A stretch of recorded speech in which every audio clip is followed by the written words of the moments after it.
This week's episode of the Co-optional Podcast is proudly sponsored by Squarespace. Get 10% off your first order at squarespace.com/cooptional. Create your own professional-looking website with no prior knowledge required at squarespace.com/cooptional.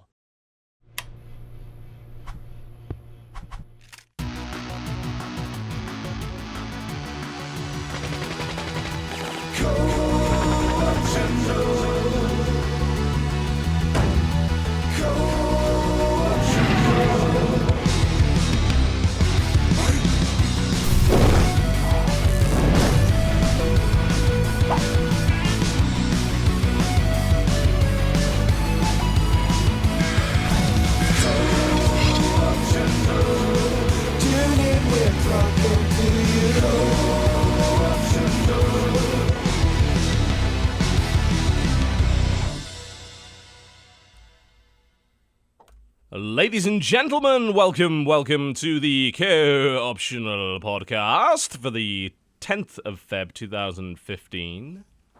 Welcome. Hello. We have a show for you, of some sort. Some description, you know. Can't guarantee what's going to be in it. We never can. Occasionally we talk about video games. Usually we manage to stick to it, for the most part. I think we launched a new show called Co-optional Lounge last week on Friday, which was 2 hours of us bullshitting, mostly about pizza, while playing Dominion.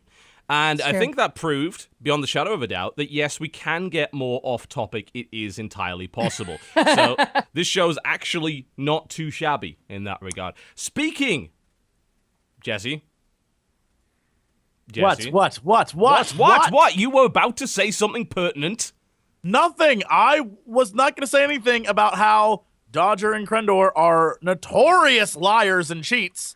And they convinced me to order Domino's pizza no one wants to order because they said they all ordered it. I ordered mine, and they're like, we should probably order pizza now. It was the greatest lie on man. The greatest trick the devil ever pulled was convincing man he didn't exist. That's Dodger and Crendor. They're the worst. They're the worst. But. Yes? In the end, it came back to bite me. Karma got you. That's true. Karma got me, and my pizza finally showed up, and how many hours late was that not pizza? Good. Like 2 hours But late. the delivery guy did repeatedly call you beautiful on It's multiple true. occasions. So. The delivery guy, I'm almost positive, was quite high and showed up and said, "What a beautiful day, don't you think?" And I said, "Yep, it's a pretty beautiful day." And he was like, "You are just so beautiful." Like, thank you. No, but really, you're just like so beautiful. I was like, I'm going to get the taser out now. Can I have my pizza? And then when he left, he said, "Have a beautiful rest of your day." I was like, it's fucking midnight. What are you talking about? That reminds me of that. Look, old man Jesse, it reminds me of that episode of Seinfeld. Let's get this out of the way before we start the show. Come on. When Elaine, when it's like, that's a beautiful baby or whatever the episode was about, and she's like, he says everything's beautiful, right? Like, I don't know what that means anymore. That guy, beauty has no meaning to him. He just says it. It's like someone who says, I love you too much. Right? Well, that doesn't mean anything to you. There's nothing more that reminded me of the difference between living in the UK and America than the quality of Domino's pizza, because it is fucking beautiful in the UK. It is. It is great. Is it an actual beautiful pizza? It's great. In the UK? Yeah. We used to live in a house that was 3 stoners and me. And this was 2 years of university. That meant that Domino's got a lot of business. And they spent, I am pretty sure, their entire student loan on Domino's pretty much every night when smoking some terrible weed. And I would occasionally go up there and they'd be pretty much wiped out, and I would steal chicken strippers from them. Nice. Because they couldn't resist. Like, they were in a state that would not allow them to stop me. So I was able to get free food from them pretty constantly. They were very generous when they were high, actually. It was great. So I was a big fan of that. Now, I would like to invite our second non-traditional guest to the show. Non-traditional? Why? You guys don't like having Irish people on? Yes. Have we ever had an Irishman? Yes. Yes, we have. We had Gav. We had Miracle of Sound on the show. He's an Irishman. That's right. Yes. Yeah, absolutely. He's a born and bred Irishman. This is our second Irishman, and also our second kind of more traditional games journalist sort of thing. We usually have YouTubers and streamers on the show, but we do have a guy that does make his own videos and many other things besides. In fact, he works for Spot. Pot. It does not work for pot. Pot. Yes. GameSpot. GamePot. I love GameSpot. GameSpot is my favorite. I love to delve into the GameSpot and see what's in there. You know, GameSpot is a great website. Yeah, I love to shop at GameStop. Wait, what? There you go. I was about to say it. It's gonna happen. Did you work at GameStop before? I worked at Game because GameStop never made its way into the UK, but it did make its way to Ireland, didn't it? Yeah, it did. It became the biggest retail chain for games in Ireland. And when I worked at GameStop, people would call it GameSpot. So now the opposite happens all the time. It is pretty damn annoying and confusing. But I'd like to invite the host of The Point and many other things, Danny O'Dwyer, to the show. Welcome. Thank you very much for having me. Apologies to you guys and your viewers. I hope the hour earlier thing wasn't too much of a strain on everyone. But thank you so much for having me on. We announced it multiple times, which means we'll get complaints on the subreddit later from people that missed it. But that's fine. We don't mind. It's all good. That means they can just go watch the VOD later. So why don't you run down what it is that you do at GameSpot and the kind of shows that you do and why you are here? Sure. I don't know why I'm here. Maybe it's because I like talking about video games. We needed a guest that talks about video games. We heard you worked at GameSpot, and we were like, we got to get him on. He's the hookup. Yeah, I'll just send you some of our... We got this shit just lying around all over the place. That's what I hear. I've been at GameSpot. I almost said GameSpot. I've been at GameSpot for about 3 years. We're going to fuck with you this entire show. You know this, right? I just kind of have cravings the entire show. I've been here about 3 years. I worked at a UK office for about 2 years, and now I work here in our San Francisco office, which is lovely. I just found this room in like the back of CBS offices. Like, you didn't know it existed prior to this? No, I don't. I found this fucking copy of Escape Dead Island. Apparently, oh God, it's the hell room. It's the punishment room. That's where they send interns to die. It's got Batman. That's all right. That's an okay game. Nothing wrong with that. Yeah, but I've been here in the US office for about a year or so. I was an I was a GameSpot user for years and years. Like yourself, I'd have seen your TotalBiscuit account on GameSpot. Mine's like 9 years old, isn't it? I've got an old school account for that site, yeah.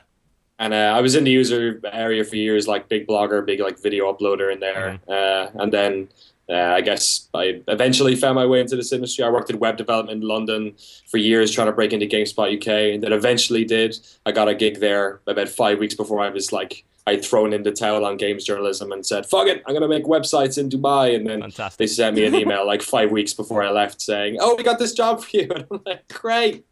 I'll just send my girlfriend to Dubai then. Stay here and play games. But it worked out for the best. Now I'm over here, got The Lobby, our weekly live show, and the Point, and I pop in on Giant Bomb stuff and help around with features here at GameSpot. And yeah, it's a great job. I love the idea that we are the traditional press. You're completely right, but I just found the idea that like this weird job that I still don't think my parents fully understand as being traditional kind of makes me we smile. can relate to that. Yeah, that's my dad started to understand once I started showing the checks, basically. Before that, he's like, what the fuck are you wasting your life with here? It's not that he would ever swear. I don't think I've ever heard my dad swear in the 30 years on this planet. I'm pretty sure he's not capable of it. Oh my. But yeah, you guys are kind of in a strange spot. See what I did there? Nice. You're connected again to Giant Bomb. Of course, the sordid tale of Gerstmann Gate goes back a long, long time before you were even employed by them. But you guys got back into bed together, and Giant Bomb in particular kind of went down this route where they're straddling the line between the more byline-focused video coverage, which a lot of YouTubers do, and a more traditional game site that does traditional coverage. And GameSpot seems to be leaning kind of that way as well. You're investing a lot more in the video content.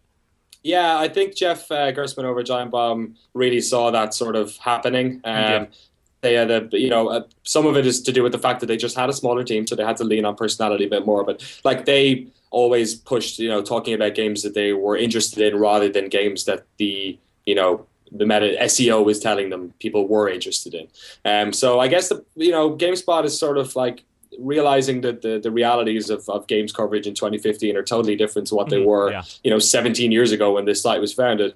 But then I think it's a constant struggle of we have to appease the audience, the large audience that we get that comes in through Google, that comes in through sort of more traditional means, or what has been like the way people come to websites in the past, which means that those are folks who are just looking for information. So much of our traffic is news, reviews, or review scores. I'm sure we're going to talk about that later. And then, obviously the video stuff is getting more popular. GameSpot was always like it was like one of the first game sites that had video. It was the first game site that used to like broadcast from E3 every year. Like that was the way when I was in Ireland. Glorious I'd stay up. 360p. Yeah, right. Exactly. Little animated GIF style window. So we've always sort of been there with video. I think there's been a lot of change over the past 12 months over how exactly we're tackling that, because obviously, as you guys are more than aware, that the world of YouTube and Twitch has changed the face of how people listen and talk about games. Totally different to what it was 5 years ago. Yep, absolutely. It's an ever-changing landscape. If you don't keep up, you will be left behind. And that applies to YouTubers as well. God, we've seen so many channels just die. Like, it's really kind of depressing. You find this like 2 million subscriber channel and they're barely putting out videos anymore, and the videos are getting like 10,000 views each out of their 2 million subs. So like, God, this is a graveyard. It happens so often. A lot of people don't notice it, but channels it's like die my on worst YouTube. nightmare. Yeah, oh yeah, I break I'm out like in cold so worried sweats. one day I'm gonna wake up and be like, oh God, what did I do? They've all gone. And you can never get them back when that happens. YouTube is hyper competitive. There's new channels coming out of the woodwork all the time. Like, literally anyone can do your job. It's just whether or not you can do it better than them. That's what kind of keeps you afloat. Don't you say that. Don't you say that, Biscuit. What? I know you just inspired an entire generation of knuckleheads to be like, screw math and science. I'm going to YouTube. And I have told people time and again not to do the that. measles because of you. We're all going to get some horrible disease in the future, super disease. And because there are no doctors anymore, they're all YouTubers? God damn we need it. scientists and mathemaicians. Get us off this planet. It is dying. Get me on Mars. I do not want to be here anymore. And we're contributing to that through YouTube videos. I've always said to, like, whenever people ask me advice about, like, how can I get into YouTube, it's like, one, don't. Two, if you're going to do it, set out with your sole goal being to create videos that you really like and enjoy and find personal fulfillment out of as a hobby. If you happen to make money from it, that's a bonus. Don't go in expecting it. All of us got where we are through entirely different random ways that can't really be replicated. It just kind of happened. 100%. And I think the same is true of like people who ask us how to get into the traditional games press, because it's so scattershot. Like for years and years, like I was trying to get in and thinking that I was good enough, and then it just wasn't a job for it. And sometimes, you're competing with thousands of other people who want to do it, but there's like the reasons why people think they're successful in these spaces. There's probably someone who did the exact same thing as you who just never got that lucky break. Yeah. So, you can try your hardest, but I've always been very much a have a plan B type of person about this sort of stuff. Yeah. As much as I'd like to believe in the meritocracy, it only kind of exists once you start to make money, and then like your money is tied in directly to your viewership, how much you're pleasing your viewership, and how many ad views you get. That's kind of meritocracy in a kind of pure capitalistic form. But actually breaking up to that point, there is no meritocracy. It's blind luck. You can work for years and maybe have no one listen, or you can make one video that just happens to go viral and suddenly you've got a career on your hands. Don't go in planning. Just do it because you want to create cool videos and you want to do it for your own personal gratification. That's the way to do it. That's the way it happens. And if you don't do it for the fun, then you're going to end up doing stuff that you don't want to do, and then you're going to ruin your hobby, and then you're going to... Yeah, you're going to hate video games. Yeah, don't do it. Worth it. Or you could stay in school and become someone important in society. I agree with Jesse. Do that first. Us. Yeah.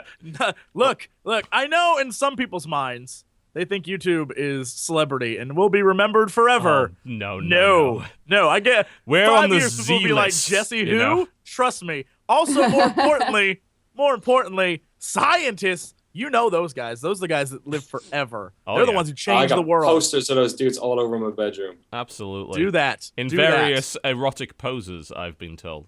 Did you guys have plan Bs? Did we have what?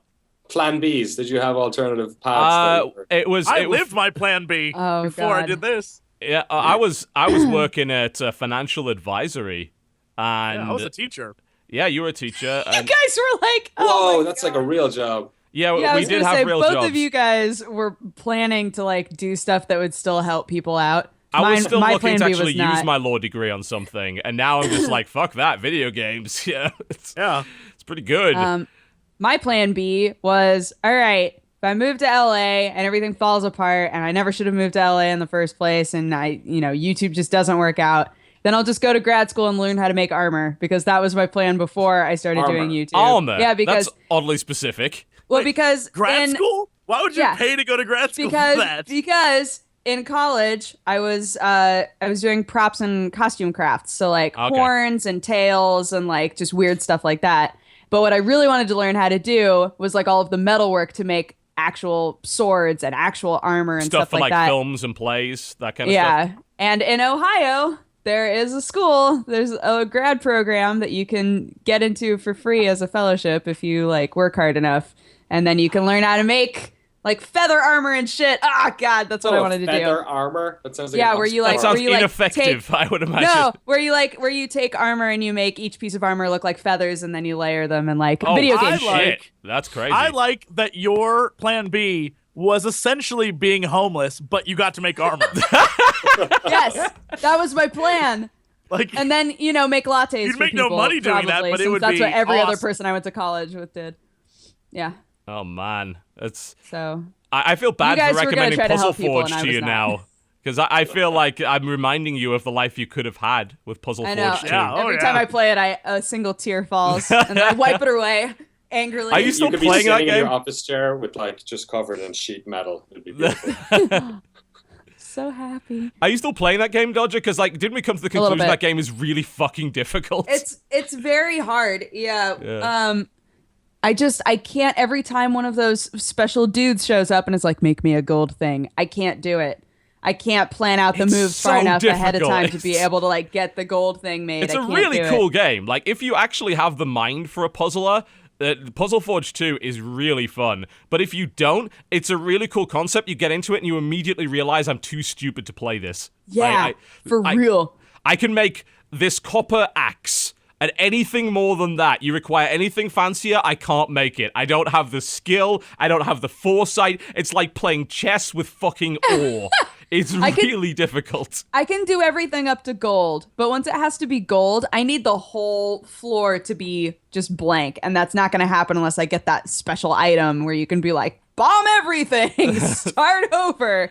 And I never have that on the day, so. I'm just glad like some people are actually willing to make difficult games for iOS, because a lot of the match 3 stuff just seems like we just want to make a game that lets you have an awesome combo that you got through blind luck and you feel good about yourself. But Puzzle Forge is like, nope, you're gonna earn that shit. You gotta. Yeah, this ain't your mama's Bejeweled. No, it is something not. else. Absolutely not.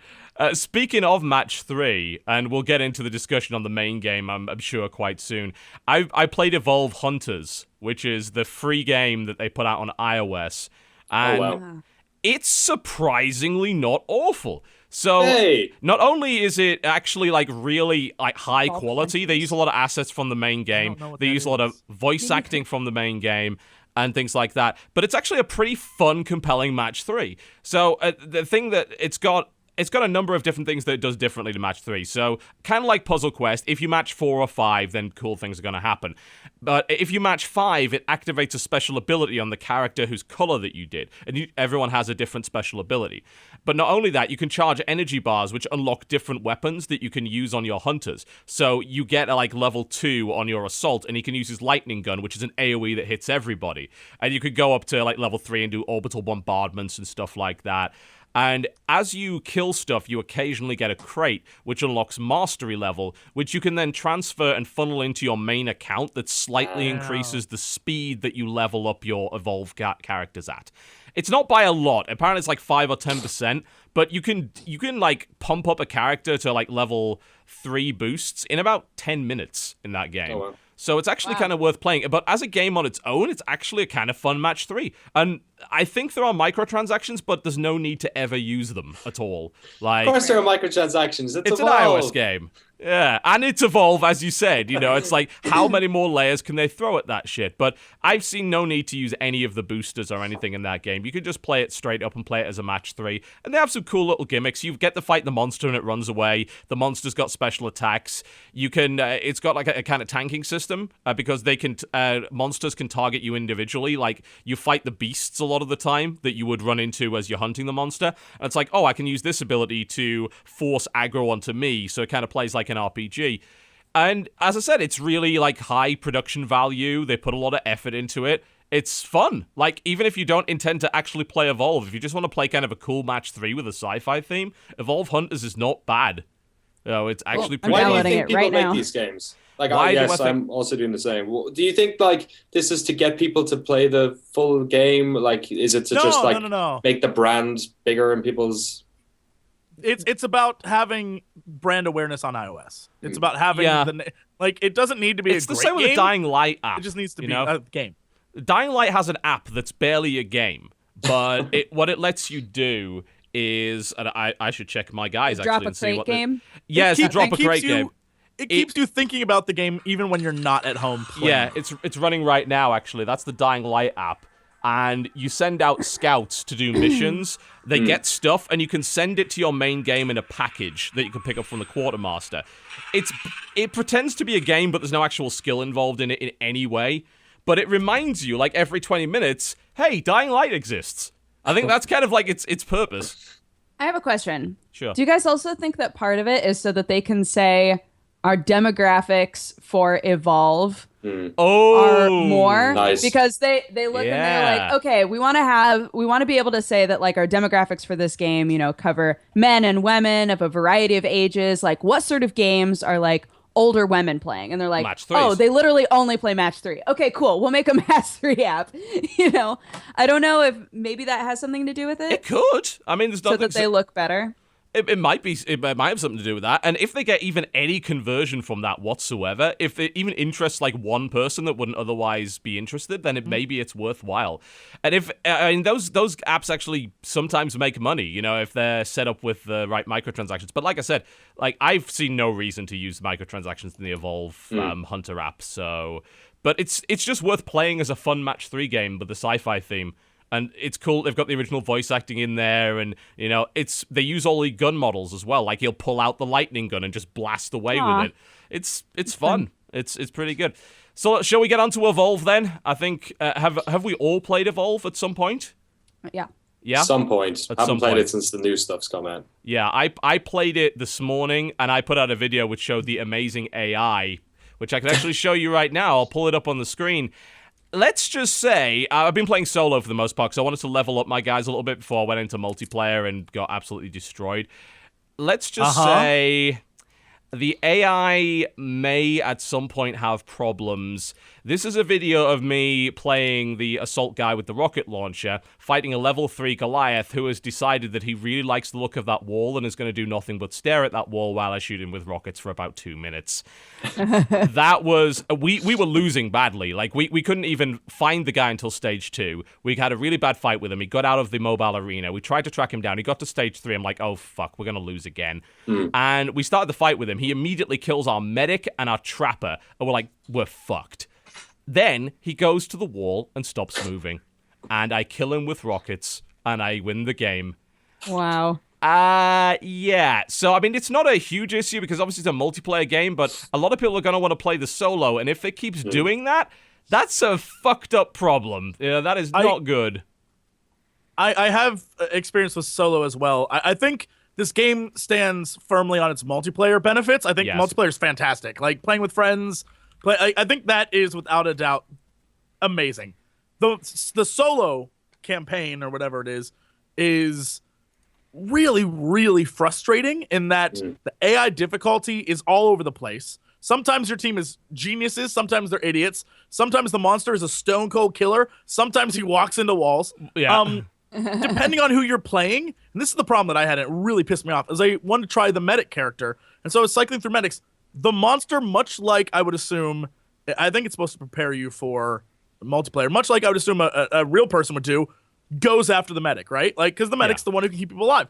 But if you're playing as the medic, if the monster's going after you, it is like all you're seeing is fists in your face as you're trying to get out, and you're just getting pummeled. And that's especially the case with the Wraith. The Wraith has an ability where oh my God, he goes invisible Wraith. and then just like slashes you to pieces. You can't see shit on the screen when he's doing that to you. Things are just coming at you, and it's like, I guess I'll jump into the air and try to get out of the way. And hope to get away, and hope that the supports put a shield on me or something. So much is happening, and in the main game, if you're playing with a team, you can sort of coordinate, like, I'm the healer, I'm going to stay way in the back or up on a mountain or hide around a thing so I can keep you guys alive. In this, you have no coordination with the AI. They sort of just follow you. So if you're the healer, you're kind of in front most of the time. And so you're getting your ass kicked, just repeatedly kicked by the AI. And it's like, all right, I'll switch to something else. And when you do, usually it's okay. When you're not playing a healer or support, usually it'll be okay. But it's still a mess. Like, I currently not a big fan of solo mode. I think find some friends if you're going to play. Absolutely. I've only played solo as the monster. And that was fine for the most part. Yeah, because, I think so. You know, you don't have to worry about the AI being dumb. I mean, it puts up a reasonable enough challenge if you're playing the monster. Oh, for sure. Like I played Wraith when Wraith was first coming out, and I loved it. But I definitely had like a couple of rounds where I didn't do very well, and then a round where I did a lot better. And I was like, okay, I feel like I learned how to use that monster, right? But I can totally see the AI for the other dudes when you are one of those dudes being really frustrating because you can't like coordinate as a team when everybody else is a robot. That doesn't work. Yeah, right. I mean, it lets you switch between them in the solo mode, but that doesn't really help that much. Like, unless you really feel like micromanaging 4 people at once, which is just essentially impossible at that point. Danny, how much experience have you had playing it? Because I assume you played it in the beta. You haven't played it recently.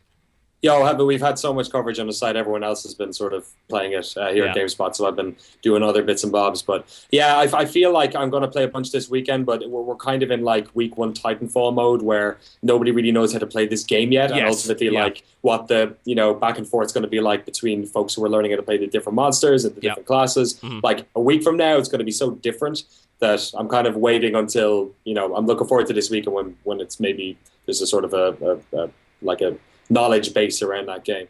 It's a bit disappointing to hear about that AI stuff though, because like what I worry about is that there's going to be ways where 4 hunters are able to like game the AI, where they'll like figure out an exploit and then suddenly it just kind of makes like it'll become like an easy thing, or like in specific maps maybe and I guess that's going to be part of it. And especially nowadays with like the way people like share that sort of strats on forums, that like it could be like a week or two where suddenly everyone just knows how to kill the AI stuff. And I've always been a fan about like shooting bots and stuff. Like I always loved playing games like UT, it's like still to this day on my own.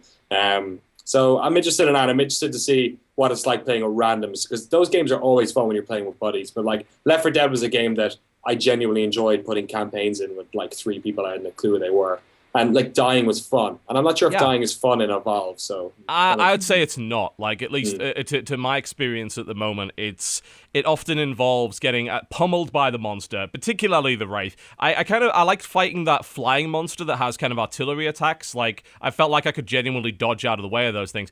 But when this stupid thing goes invisible and then it's just right up in your face, slashing you to pieces, and you can't see anything, you genuinely feel like you can't do a damn thing, and it's kind of potluck as to whether or not you survive. And that, I think, is frustrating, because I think you've got to have sufficient methods to either defend against that or to be able to just get out of the way. And even then, if you're playing Assault with the shield, when you're supposed to be able to tank those hits, it's like you can't see anything. You're randomly firing. This guy's up in your face. He fills your entire screen, which is not helpful, especially when your gun model is huge. I posted an image that demonstrated the lightning gun model on a 2560 by 1600 display takes over 1,000 pixels wide by 700 tall, like a quarter of the screen. It's ludicrous. It's so big. I don't know why. I'm trying to remember the character's name, and I played him a bunch, and it's going to anger me that I don't. But the dude who has the flamethrower and the chain gun. Oh, he's one of the assault guys, right? Yeah, he has a grenade. The grenade is like half the screen big. Why? Like when he holds, the gun models in that game are stupid. I cranked up the there's no field of view slider, so I was pissed off about that. But I went into the config and I edited the FOV on the mercs to be 110. And that makes the game more playable, but it doesn't affect the size of the gun models. So the gun model is covering so much of the damn screen all the time. It's infuriating. Yeah, just Quake 3 that shit, just like CG underscore draw gun equals 0 or something. I would love that to work. And there might be a way to do it in the because they're using like CryEngine. It's 4, I think, now, aren't they? There's probably a way to do it, but I'm not really sure what's going on with that. Here's the thing. What do you guys think about this? So the biggest problem I've had with Evolve so far is that game seems to have a ton of downtime. Now, what you were saying, Danny, earlier about no one knowing what the fuck they're doing, I think is very relevant to that, because it seems like an experienced monster versus experienced hunters would have a lot less downtime, because you're not relying on Daisy, the little like hog thing to track down Yeah. you cut them off. You learn the map and you end up cutting the monster off because you can't. The monster's faster than you. If you're behind the monster and just chasing him, you're not going to get him. You've got to wait for the monster to either stop or you've got to be able to cut him off at the pass, ambush him. Also, but I think an experience, I almost feel like the time would not change. I feel like overall it might be a faster match, but the time of hunting versus the time of evolving and things like that, because an experienced monster would know that you can sneak if you jump in the water, that it will destroy your scent, and so you can get back out and then sneak, and they won't have a path to track you. You can avoid things. Like, I feel like it would make it'd be a level playing field. Experienced hunters versus experienced a monster would be just the same. Sure. I think the biggest problem, but you're absolutely right. I think the biggest problem with the game is the downtime at the beginning. When you start the game, the hunt begins, is not and that every fun. single time I played, without fail, it's you hunt. If you're the hunters, you're hunting, and you are like, where's he at? What are we doing? Where's this monster at? How are we going to find him? And you're just sort of following around, tagging, and that could go on for who knows how long. And then you have a brief initial encounter with the monster that results in just a clusterfuck of insanity. Yeah, just and like then, yeah. And then either you trap the monster, in which case a battle ensues, and either you kill him immediately because he's low level, or he gets away, and then you don't see him again for another 10 minutes. Yeah, and he's probably level 3 by that point. Yeah, and then you see him again, and then this big battle ensues, and then it's a crazy oh my god, and things are happening, and you don't really know what's going on, and then it's over. Or the monster gets away, and then you have to go defend the base, and you have to sit there and wait for him to come. And it happens every time without fail. And if you're the monster, it's every time you play, it's oh god, oh god, oh god, oh god, these guys are after me. What am I gonna do? I gotta go find stuff. I gotta evolve quick. And you're just paranoid. And then you hit level 3, and it's like, let's do this shit. Let's go. Every time. The game, that mood never changes. There is no different way you play the game. It's always that same for both of them. It's weird. I think it might be a game mode problem because really there doesn't seem like there's an incentive at any point for the monster to ever engage before level 3 in the standard game mode. Did you play the egg hunting mode? Yes, Yeah. I did. The monster has to engage then. Yes, I think that's a better mode because it forces the monster in. The standard hunting mode, it doesn't force the monster to engage. In fact, it forces the opposite. Like, why on earth would you want to? Because here's the avoid thing: as much as possible. the hunters never increase in power. Outside of grabbing a buff on the ground. They never increase in power. So, logically, the only time you ever want to fight the hunters is at level 3 when you are at your max power level. There needs to be an incentive for the monster to fight the hunters in skirmishes before that. Things that the monster could do to slow the hunters down. Maybe, you could engage and, debuff the hunters as you went or something along those lines. Or, of course, another objective focus mode like the egg mode. And I think the egg mode works okay, but simultaneously, it seems like you can just ignore half the eggs. It's like, I'm not going to defend 6 eggs. That's ridiculous. I'm going to go farm, and by the time you guys have killed a few eggs, which take a while to kill anyway, I'm probably going to have a minion, I'm going to be level 2 or 3, and then I'm going to come and kill you. And the problem is that if you're hunting the eggs, you're not hunting the monster most of the time. So it kind of it messes with the hunt mode in a way that doesn't really work, at least in my honest opinion. I mean, I don't hate it, but it seems like the concept they came up with is good, and they couldn't figure out how to execute it properly. So this is what they came up with. Yeah, I don't know what it is. Every time I played it, it's just not grabbed me. It's grabbed me in that way that all co-op games do. I don't like playing Borderlands on my own, but if I play with friends, it's fun. But you can play a real piece of shit PC game with a bunch of friends, and it's still fun as well. Exactly. In fact, it's a really great way of having fun. But the thing that keeps coming up, and it's coming up a lot of our review we put up today on YouTube and GameSpot, is does this thing have legs? And it reminds me of Titanfall, where this is really neat idea that was almost brilliant and had lasting powers. Yep. Yeah, had lasting power, but a month down the line, I'm not sure if people are going to be playing this. I think it's a great thing to play in February when there's not much coming out in Q1, but I'm not sure if there was a seed of a great idea there, but I don't think it's really blossomed into anything. Yeah, and I think they're gonna have to add a lot to it, right? They're gonna add a lot to it. That gets us on. But I mean, they need to brainstorm more game modes, more monsters, like throwing out the whole obvious thing that they're going to make us pay for it. Yeah, but just they need to not make us pay more, for and game they need modes. Variety. Does anyone think it's silly they didn't make a Left 4 Dead style version of this game where you play as the hunters with your friends as you go through levels trying to hunt a bigger monster? You land you're on the planet and you go through there should have been a game here besides just the multiplayer. That's Besides how just you would have hunting had the the monster. legs. Yeah, Campaign co-op. Yeah, if you compare it to Left 4 Dead, Left 4 Dead has a bunch of objectives. The campaigns are all different. They all have a bunch of cool events, and you're constantly being assailed by the Horde. And as you go through, you're upgrading your weapons, and you're acquiring items which will help you. And and then the versus mode, which I think is the absolute best thing. I love Left 4 Dead 2's versus. Like, it's beautiful. Me too. It's great. Incredibly well executed asymmetrical versus game that uses the same strengths that Left 4 Dead has, but it adds this human element to it where the humans are able to plan against the other guys who are trying to do the run. And it's so good when everything comes together. And it's actually the same reason why I'm kind of enjoying Nosgoth at the moment, because Nosgoth has a very similar thing going for it. Oh man, I still haven't played that game, but It's some people good. really, really like it. Those vampires, though. Outside of the resentment that people have that it's not a proper Legacy of Kain game, that game's actually good. Like it's got a real asymmetry to it. It's got a lot of variety in it, and it's got those Left 4 Dead moments where you perfectly execute your attack, and it's the most satisfying thing in the fucking universe. Like, you blind them, suddenly your charger goes in and knocks one of them out. So the flying guy grabs one, takes them up in the air, drops them to their death. It's beautiful. It's so fun. And it's free, which Evolve isn't. So there's that. Yeah. But I'm not getting those vibes from Evolve because I don't think it's well fleshed out enough, as you said. And adding more monsters will help. Sure, add more stuff. Great. But that's only going to keep people on the treadmill for so long. I really think they need to look very carefully at game modes. And also, let's be frank, Left 4 Dead kept a lot of its longevity because it has a modding scene and a map-making scene and a lot of good campaigns that came out there. Evolve does not and probably never will. That concerns me. Like you said, I think it having legs, don't know if it will in a few months. I don't know if people are going to keep playing this.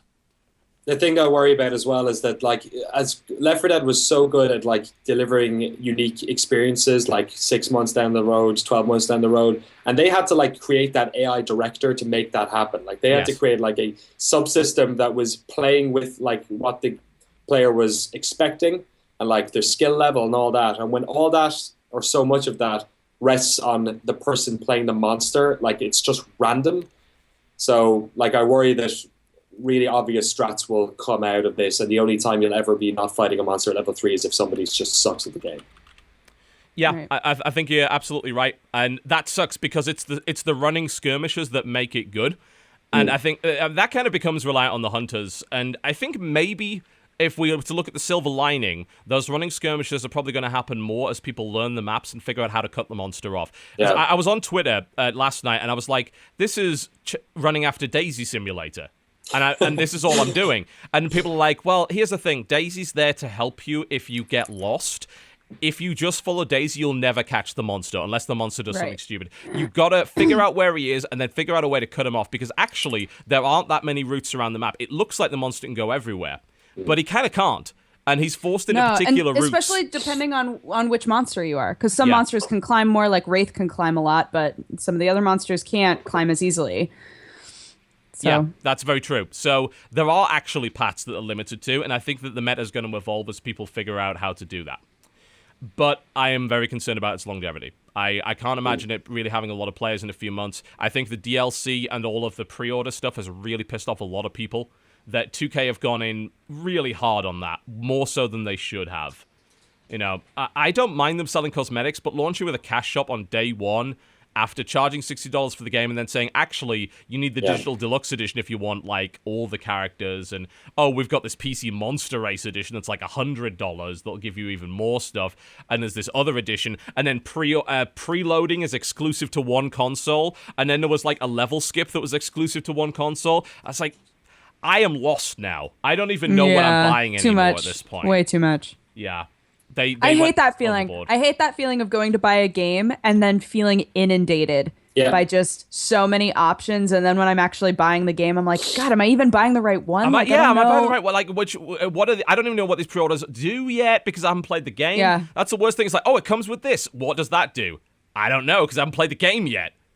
I'll be honest, like, rather than it making me confused and then I accidentally buy something more expensive or something that I didn't want, most of the time, if I don't know what I'm buying, I just stopped. Don't buy it. The whole purchasing process. Just leave.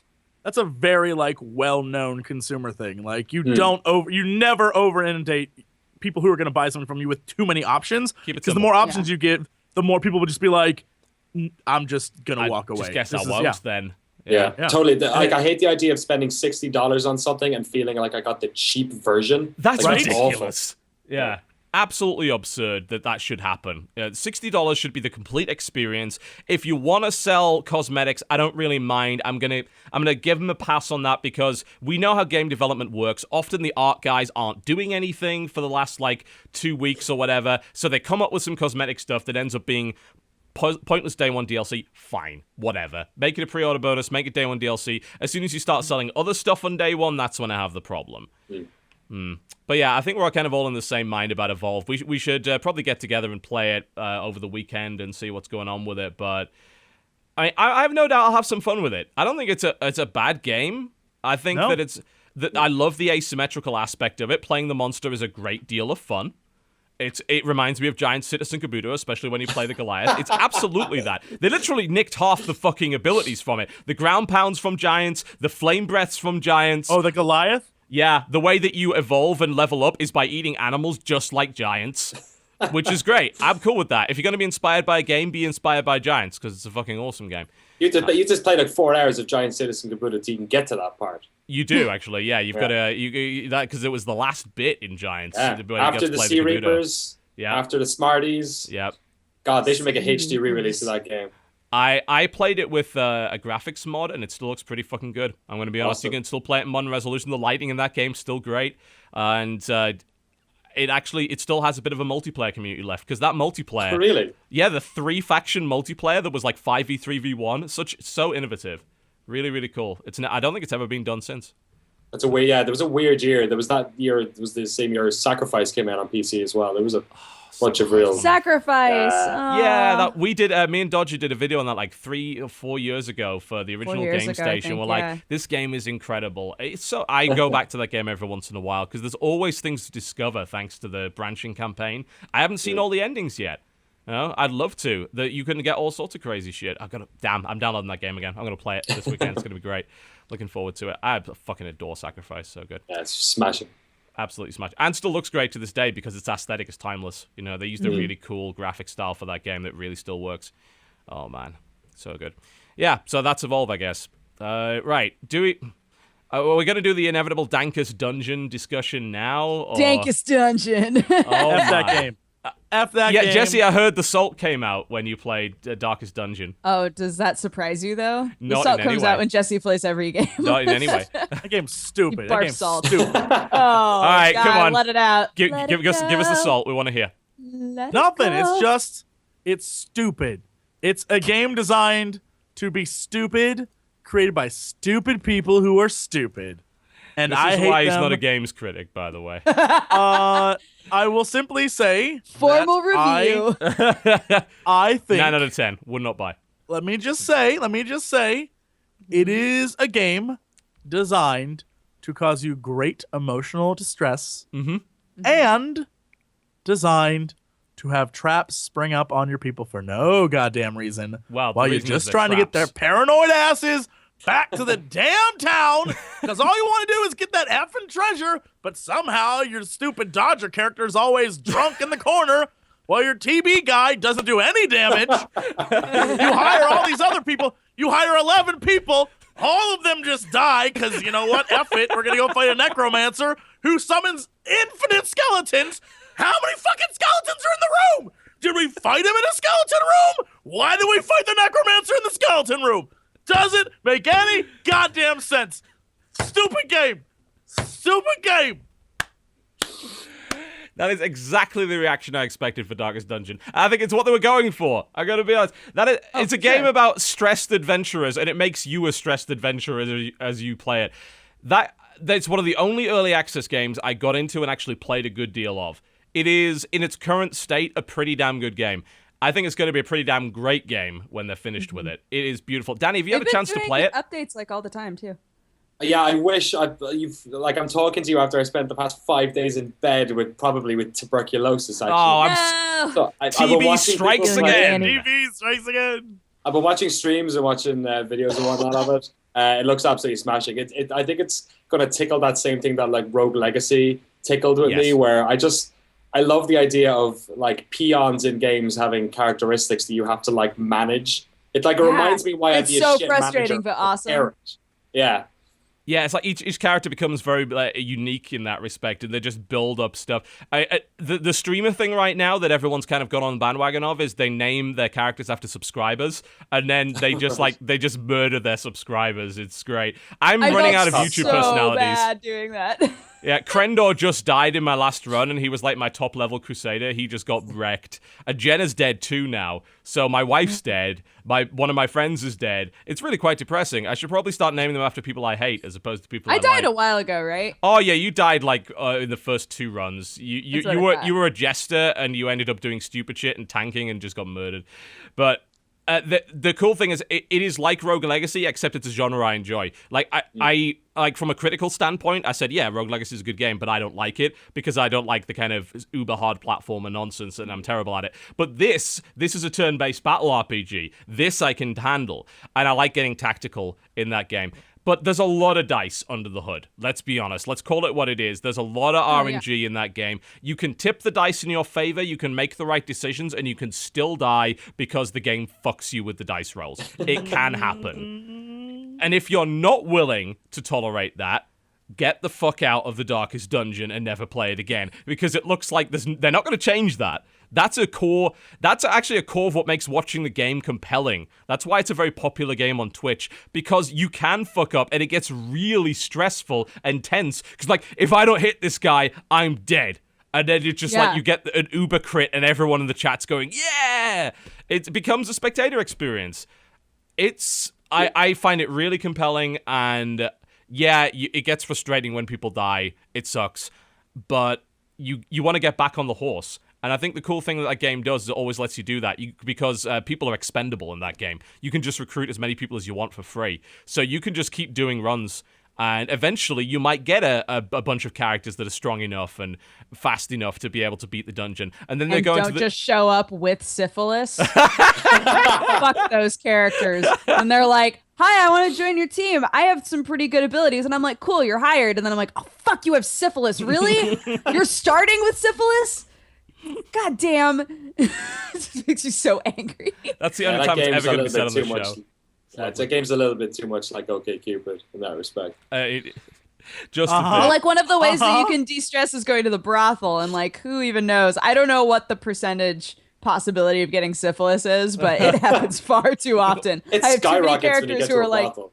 My. I have too many characters where I'm like, go to the brothel, and they're like, God, I feel so much better. I recovered 98 stress points, and I'm like, whoa, that was so effective for you. And they're like, yeah, but I have syphilis, so maybe just don't take me anywhere ever. Yeah, but I got the clap, unfortunately. So have you guys every time I do anything, I send people places, it's like, yes, one time I sent Krendor to go pray, and then I come back after a mission and it's like, Krendor decided to wander the world and left your group. I sent Dodger. This is why I love the game. I sent Dodger to go drink to recover, and Dodger's like, Dodger went on a drunken bender and hasn't been seen for days. What? Why is it?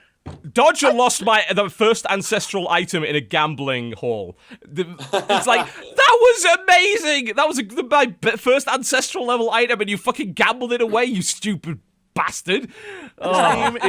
This game is not for me. It is a stressful game. I played Fire Emblem, and every time I play that game, if I lose, I instantly shut it down. Start it again, so I don't lose. This is not my game. I can't do when people die. I'm like, well, I'm going to have to restart the entire game now. No, I can't. You gotta get over handle that. it. I'm done. You gotta get over it. Playing it. Adventurers are an infinite resource. You've got to get over the fact that they're gonna die. And it even says at the start of the game, look, this is gonna fucking happen. You're gonna have to live with it. I'll be the first person to beat it without anyone dying. I swear to God. No, you won't. And I'm gonna go to the developers and laugh in their faces. Are screwed. Laugh and laugh. Oh, Can't man. wait. It's gonna happen. Although I've heard there are people that have those beaten it games. already, though. I know that for a fact. Oh, Sam's beaten every boss. He's mentioned it multiple times. Force played it for 50 hours in a week. Good.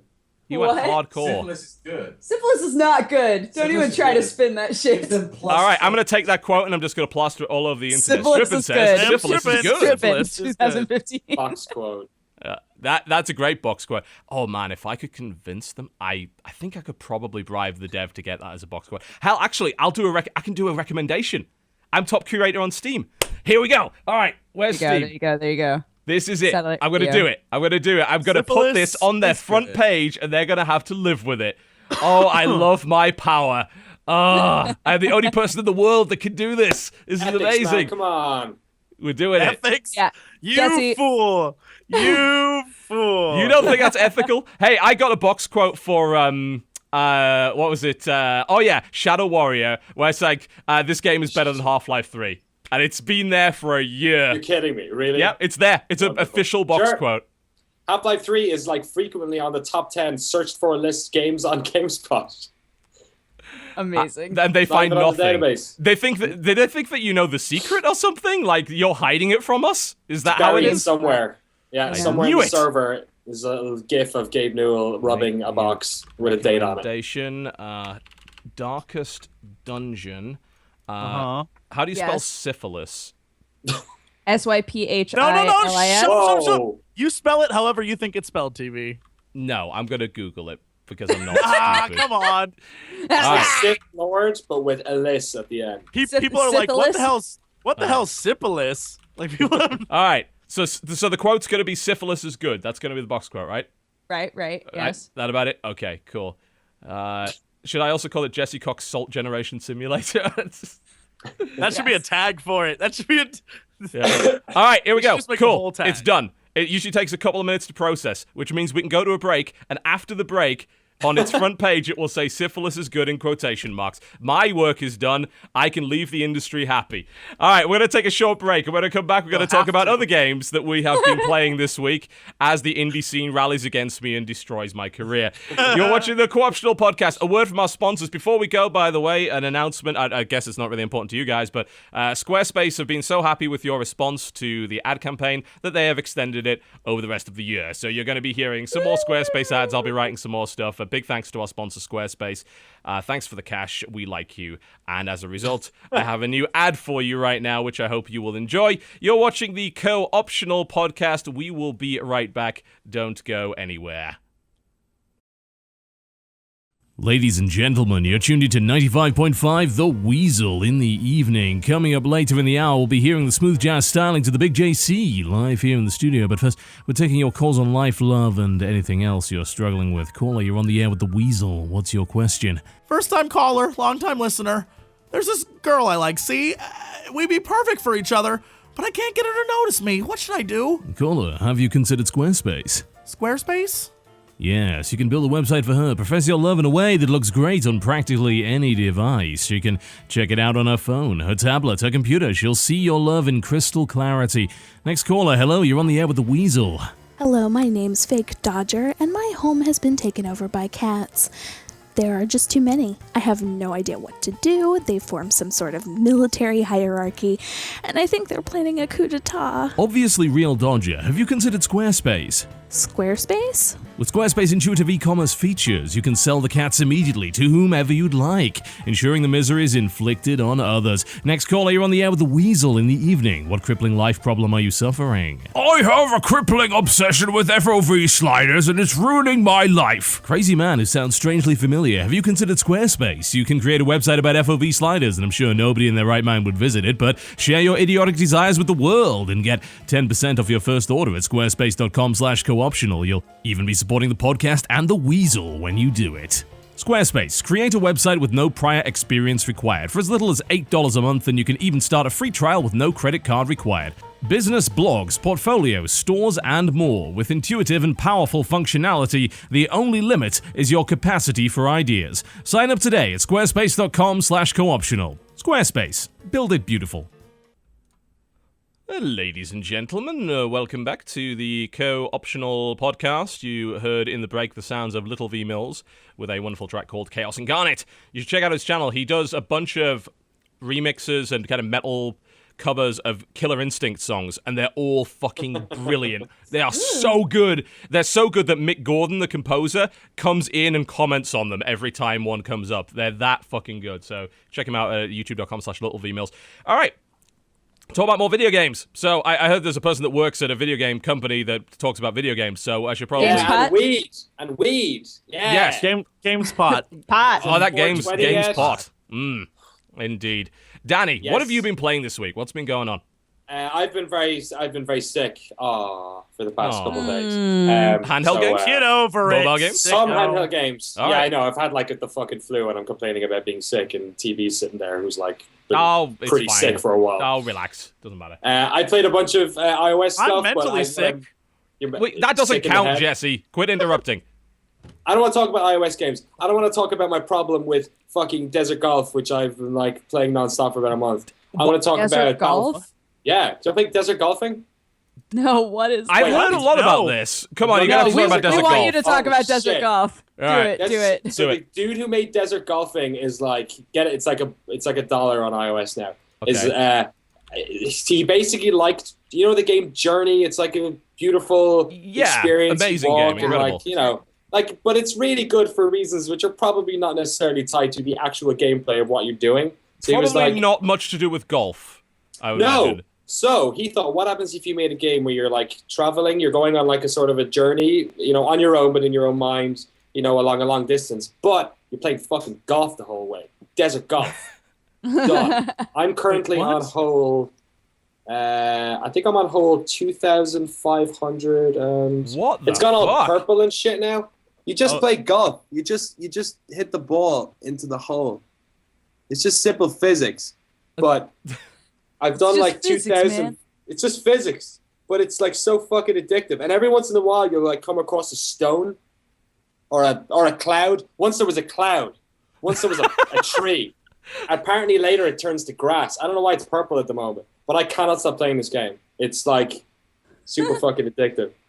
I'm on par 5,848. Look, it's going in the hole.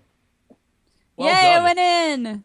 Bam. That's a bogey. That's hard to That's do it. when you're not looking. I gotta say. It is. It's hard to do when you're on a really bad flight, where I was on the way back from PAX South. Oh, you bump it around so- too much? Yeah, but this was like my coping mechanism. I was like, it's okay, just get a birdie, Well, it's like doing all this Play shit. more Desert Golf. Everything will be fine and sublime. But I've been playing, in terms of like television sitting in front of games, that Battlefield Hardline is a Battlefield game that's not total garbage and hasn't broken yet. So Okay. I'm kind of into that one. All right, tell us about Hardline. Hardline has my favorite mode in any first-person shooter for a Is it while. Hot Wire by any chance? Yes, it is Hotwire. It's just cops and robbers. It's just playing in my schoolyard or like playing chase on my bicycles when I was a kid, but the video game. And like of all the concerns that I have about what they're doing with this single player thing, which seems like I don't know, hopefully tonally it doesn't do something too awful. Completely stupid, yeah. Let's Yeah, not. and kind of dumb because like the fun Battlefield campaigns are the Bad Company ones, which are just aloof and Yes. fun or whatever. They Like don't 3 or have you 4 are on just rails. nonsense. Exactly, yeah. Like they're just glorified rail shooters. The other two, and I know they're going to try and do stuff. But that man, Hotwire is just so much fun. Like, So and how it's does the game kind mode of work? that. So basically, the capture points are vehicles. So instead of you trying to get to a capture point, hold it down, then losing it, and trying to like find out where your team should be like holding on the map, the capture points are moving vehicles. You do not capture these vehicles unless you're driving at a certain speed. So you are basically told to bomb it around this level. The levels aren't set up where there's just like a ring. Like sometimes like it's all kind of sharp 90 degrees turns, which force you to slow down. Sometimes they're like in tunnels with overpasses, so there's places where they could shoot you.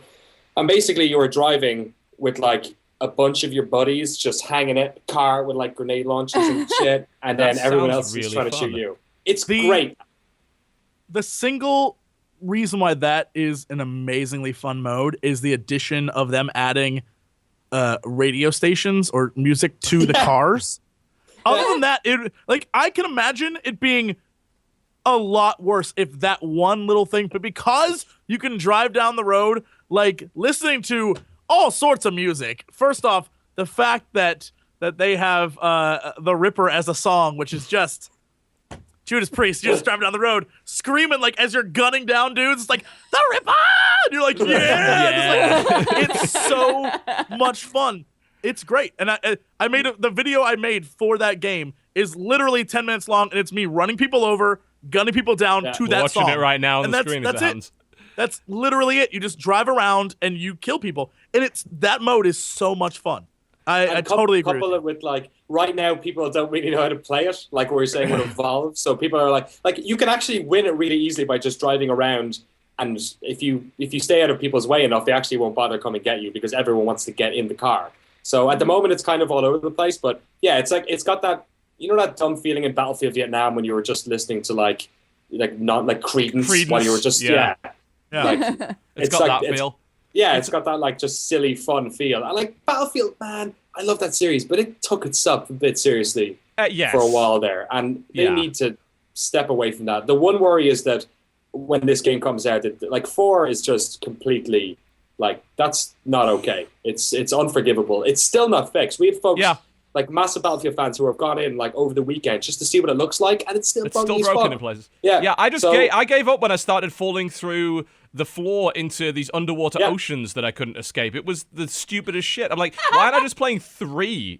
Or I could just go back to Bad Company 2. That game was fun and worked. So I'd just go play that. Yeah, and they homogenized the maps so that like every map has got every game mode, and like you can maybe work that out with like some really great maps, but no, they're not great maps.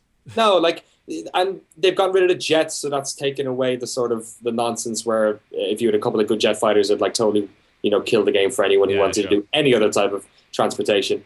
I like the way that they've got like the levels. The levels that work for Hotwire work, and they've got bigger ones for the bigger like base capture modes. I'm glad they did that. Yeah, I'm optimistic about a Battlefield game, which I can't say I've been for a long time. So I really like it. The thing I think is really, and it's such a small thing, but it makes me feel so good, is the fact that you can use your normal small arms fire to shoot at helicopters. And if you keep doing it, eventually they will go down. Eventually, they aren't invulnerable to you using like a ridiculously high-powered machine gun. Well, I mean, you're not flying around in an Apache, are you? It's just like it's a police helicopter. It's not exactly the same thing. But I mean, I remember playing the old beta, the first one that they brought out, and it was like, what is this? Like, this is just Battlefield 4. Like, the level looks the same, using all the same guns. You've got this mode which is like, get money, basically. But it's like, no, this isn't good. But that is definitely not the get money mode. Definitely not in it. Like whatever they did. That's I mean, they took that beta down and then they said we're going to delay the game. Like they got such bad feedback from that beta that's like this is not going to work. I'm kind of glad that Visceral got a hold of this because it seems like now they're like, okay, let's go a little crazy because we need to. Let's innovate on the game modes front because frankly, Battlefield's game modes haven't innovated in quite some time. Like, I mean, the last interesting thing that Battlefield did was Rush. Really, when you think about it. And all the other modes are like squad deathmatch. I'm like, nobody gives a fuck about that. Like the only differentiating factor from them and Call of Duty is the fact that they've got bigger modes and more, vehicles. But that's just kind of not enough anymore. Aaron Sampson here at GameSpot put together a really good video where he basically like tore apart like the reasons why he's worried a little bit for Visceral because Frostbite is like an engine which is like it's been pushed beyond its means, like it's buggy, like all that battle log stuff is just really annoying. Like we're hearing now that Star Wars Battlefront's probably gonna have a battle log as well. Yeah, fuck man, like you try to like I love that game. Server browsers, it's crazy. It's the most irritating thing in the world. Like why do we need this? So my hope is that like Visceral seem to be like trying to like bend this game so it doesn't look like a mod as much as possible. And I think, like you were saying with the Evolve stuff, like solid game modes make games like this work or not. Yeah, they do. I really like Hotwire, and I like the way that they're sort of tearing up the rulebook on what Battlefield can be. So I'm hoping it's going to be more interesting stuff. And the silly thing is that, like, if they just change the tone, that's what Battlefield is anyway. The most, like, memorable moments of Battlefield are often the stupid shit. It's like, I strapped C4 to this Jeep and then drove it into a helicopter. That's, I like, apparently they've got some really weird reload animations that happen sometimes, like using the Force to kind of float a magazine into your gun. Like, just little silly things that realize that actually Battlefield's a bit dumb at times, and that's okay. Let's embrace that. Let's make it a bit sillier. And I love the idea of just a game mode based entirely around car chases. Fantastic! That sounds wonderful. Like, I don't want to be crawling through the rubble. I want to be driving a car at 100 miles an hour, shooting out the fucking window with an Uzi. The biggest problem, though, is that despite the new modes, despite all that, at its core, it's still, and even to me, but to a lot of people, it still looks like a mod for Battlefield 4. Does it feel like a mod, like mechanically? Does the gunplay feel the same? Honestly, I think the gunplay feels the same. I think the gunplay, the guns, the way you level them up and do that is totally different, but the gunplay itself, I mean, I took to it really quickly because I played Battlefield 4 way too damn much. Yeah. And it feels very much like it. I think it's still fun. I love it to death. The problem that I have is, and I think a lot of people have, is the price tag on it. I think it's too high. Too much. For what it is. Like, it's just too much. And that will turn a lot of people off immediately. Yeah, making it a full price release, I think, is a little bit unnecessary. Like, I think they could have done it with, like, just make it Hotwire, and make an entire game based around Hotwire, release it as a $20 or $30 expandathon, and you probably got a lot of happy people there, I reckon. If this was a $30 game, if this is a $20, $30 game, I would recommend it to literally everyone. Yeah. I'd be like, and don't bother with this. the It's fucking amazing. single player. Like, I don't know. Maybe Visceral will do a better job, but Battlefield 3 and 4 single player are some of the worst single player FPS I've ever played in my life. Like, it's on the level of Medal of Honor Door Fighter at that point. It is just awful. It's like instant deaths if you go out of bounds. I can't open this door because somehow through my years of Marine training, I've been made incapable of doing so. Do this here. QTE this fucking there. We take ourselves way too seriously. We're over in 4 hours. What the hell did you just bother wasting your time with? That's a Battlefield campaign, and that's awful. But it doesn't have to be that way. Like, Bad Company 1 and 2 were so good. And, like, they weren't linear. Like, They let you go off the beaten path. Yes, and, like, they let you, if you wanted to, you didn't have to kill that last guy. You could just blow up every fucking building in the town and watch him stand there while he's got, like, no cover. Like, they were so much fun. So they swung so hard in the other direction. I don't understand. Like, were they trying to get that Call of Duty dollar? Like, I don't know why. Which is weird because COD's now gone, like, they've really jumped the shark in terms of their campaigns. Like, there's like, lasers and drones and jetpacks. Yes, Dodger. Do you think that it's a... Look, sometimes it's all I can do. Do you think that it's a reflection on us or a reflection on them that a lot of these shooter games that have been serious for a long time only seem to find innovation in kind of going in a silly direction? I think there's a degree of art aping the player in the sense that, like, how do people play these games, especially in the multiplayer? And I think with Battlefield in particular, what you saw with Battlefield 4 is it wasn't in the game per se, it was in the marketing. They did a bunch of, like, this is Battlefield kind of ads that were all, I drove a boat into this helicopter, or I'm on a jet ski and I'm gunning a bunch of dudes down and then, engaged a tank with a rocket launcher. I jumped out of a plane, shot another plane, jumped back into my plane as it was falling down. And they did ads around that, but they didn't shift the tone of the game. Whereas I think with Battlefield Hardline, they're like, okay, what if we shift the tone of the game towards how people are actually playing it? And we stop pretending this is a serious mill sim, because it fucking isn't. If you want to play a mill sim, you go play Army, you don't play Battlefield. No, it's Babby's first mill sim, if anything. And let's just embrace how silly we can really be. Because we have this... Sorry. When this game comes out, you know what? I bet you were totally right. I bet the multiplayer, whoever's in charge of doing this stuff, like, I know it's a different team, but, like, 4 had a fucking Leviathan, like a giant shark or something in it. Like, so, like, I guess in multiplayer, that's great. You can do that. But I bet that single player is going to be the most straight-laced cop procedural, like, not even slightly funny nonsense. You can just tell just from the way they're, like, marketing it already. I do feel like we really crave kind of, like, surreal, nonsensical things, though, right now, for whatever reason. And I'm not sure why that is. Like, is it just market fatigue? Saints Row just gets better and better and better the more ridiculous they get. And they started off, like, kind of trying to be just a GTA sim, right? And then, like... And then, just jumped the ship and, like, went a totally new direction. Everybody was like, yes, this is what we want. And we have more and more games that are kind of, like, ridiculous, like Goat Simulator, where people are like, this is so fun and crazy and quirky and wow. And I don't know if like, one of the reasons that we're loving these more serious games being like, you know what, fuck it, is because that's the sort of thing that we're liking right now, or if it's like you're saying, and it's just companies looking at the people who play their games and saying, look, these are the sort of things that they do, and this is the sort of tone that they put onto the game, so why don't we match that tone for them? I think we're is a complicated like Like us, we all, right? Yeah, no, but I'm saying that's like not a word. it's a very relative term, because when you think about it, there's certain console gamers who like it, and like there's all sorts of different levels of player, and I think that a vast majority of players like the serious tone of those games because it makes buying them. Yeah, and I think it's because of them, plus seeing how much money's made off of them, like Call of Duty, for example, all the money that game makes. Others, like Battlefield, were like, well, let's jump on that. People want that. And I think us here, like the backlash that occurred because of it, where it's like, well, we're going to give you some crazy stuff because all those people did serious stuff. We're going to do crazy. I don't think crazy is going to be the new norm.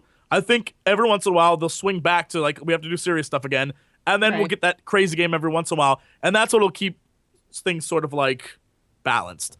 But you're definitely right. You can see that everyone's gone super serious. They even did it with like Grand Theft Auto, right? Where 4 was just like too serious.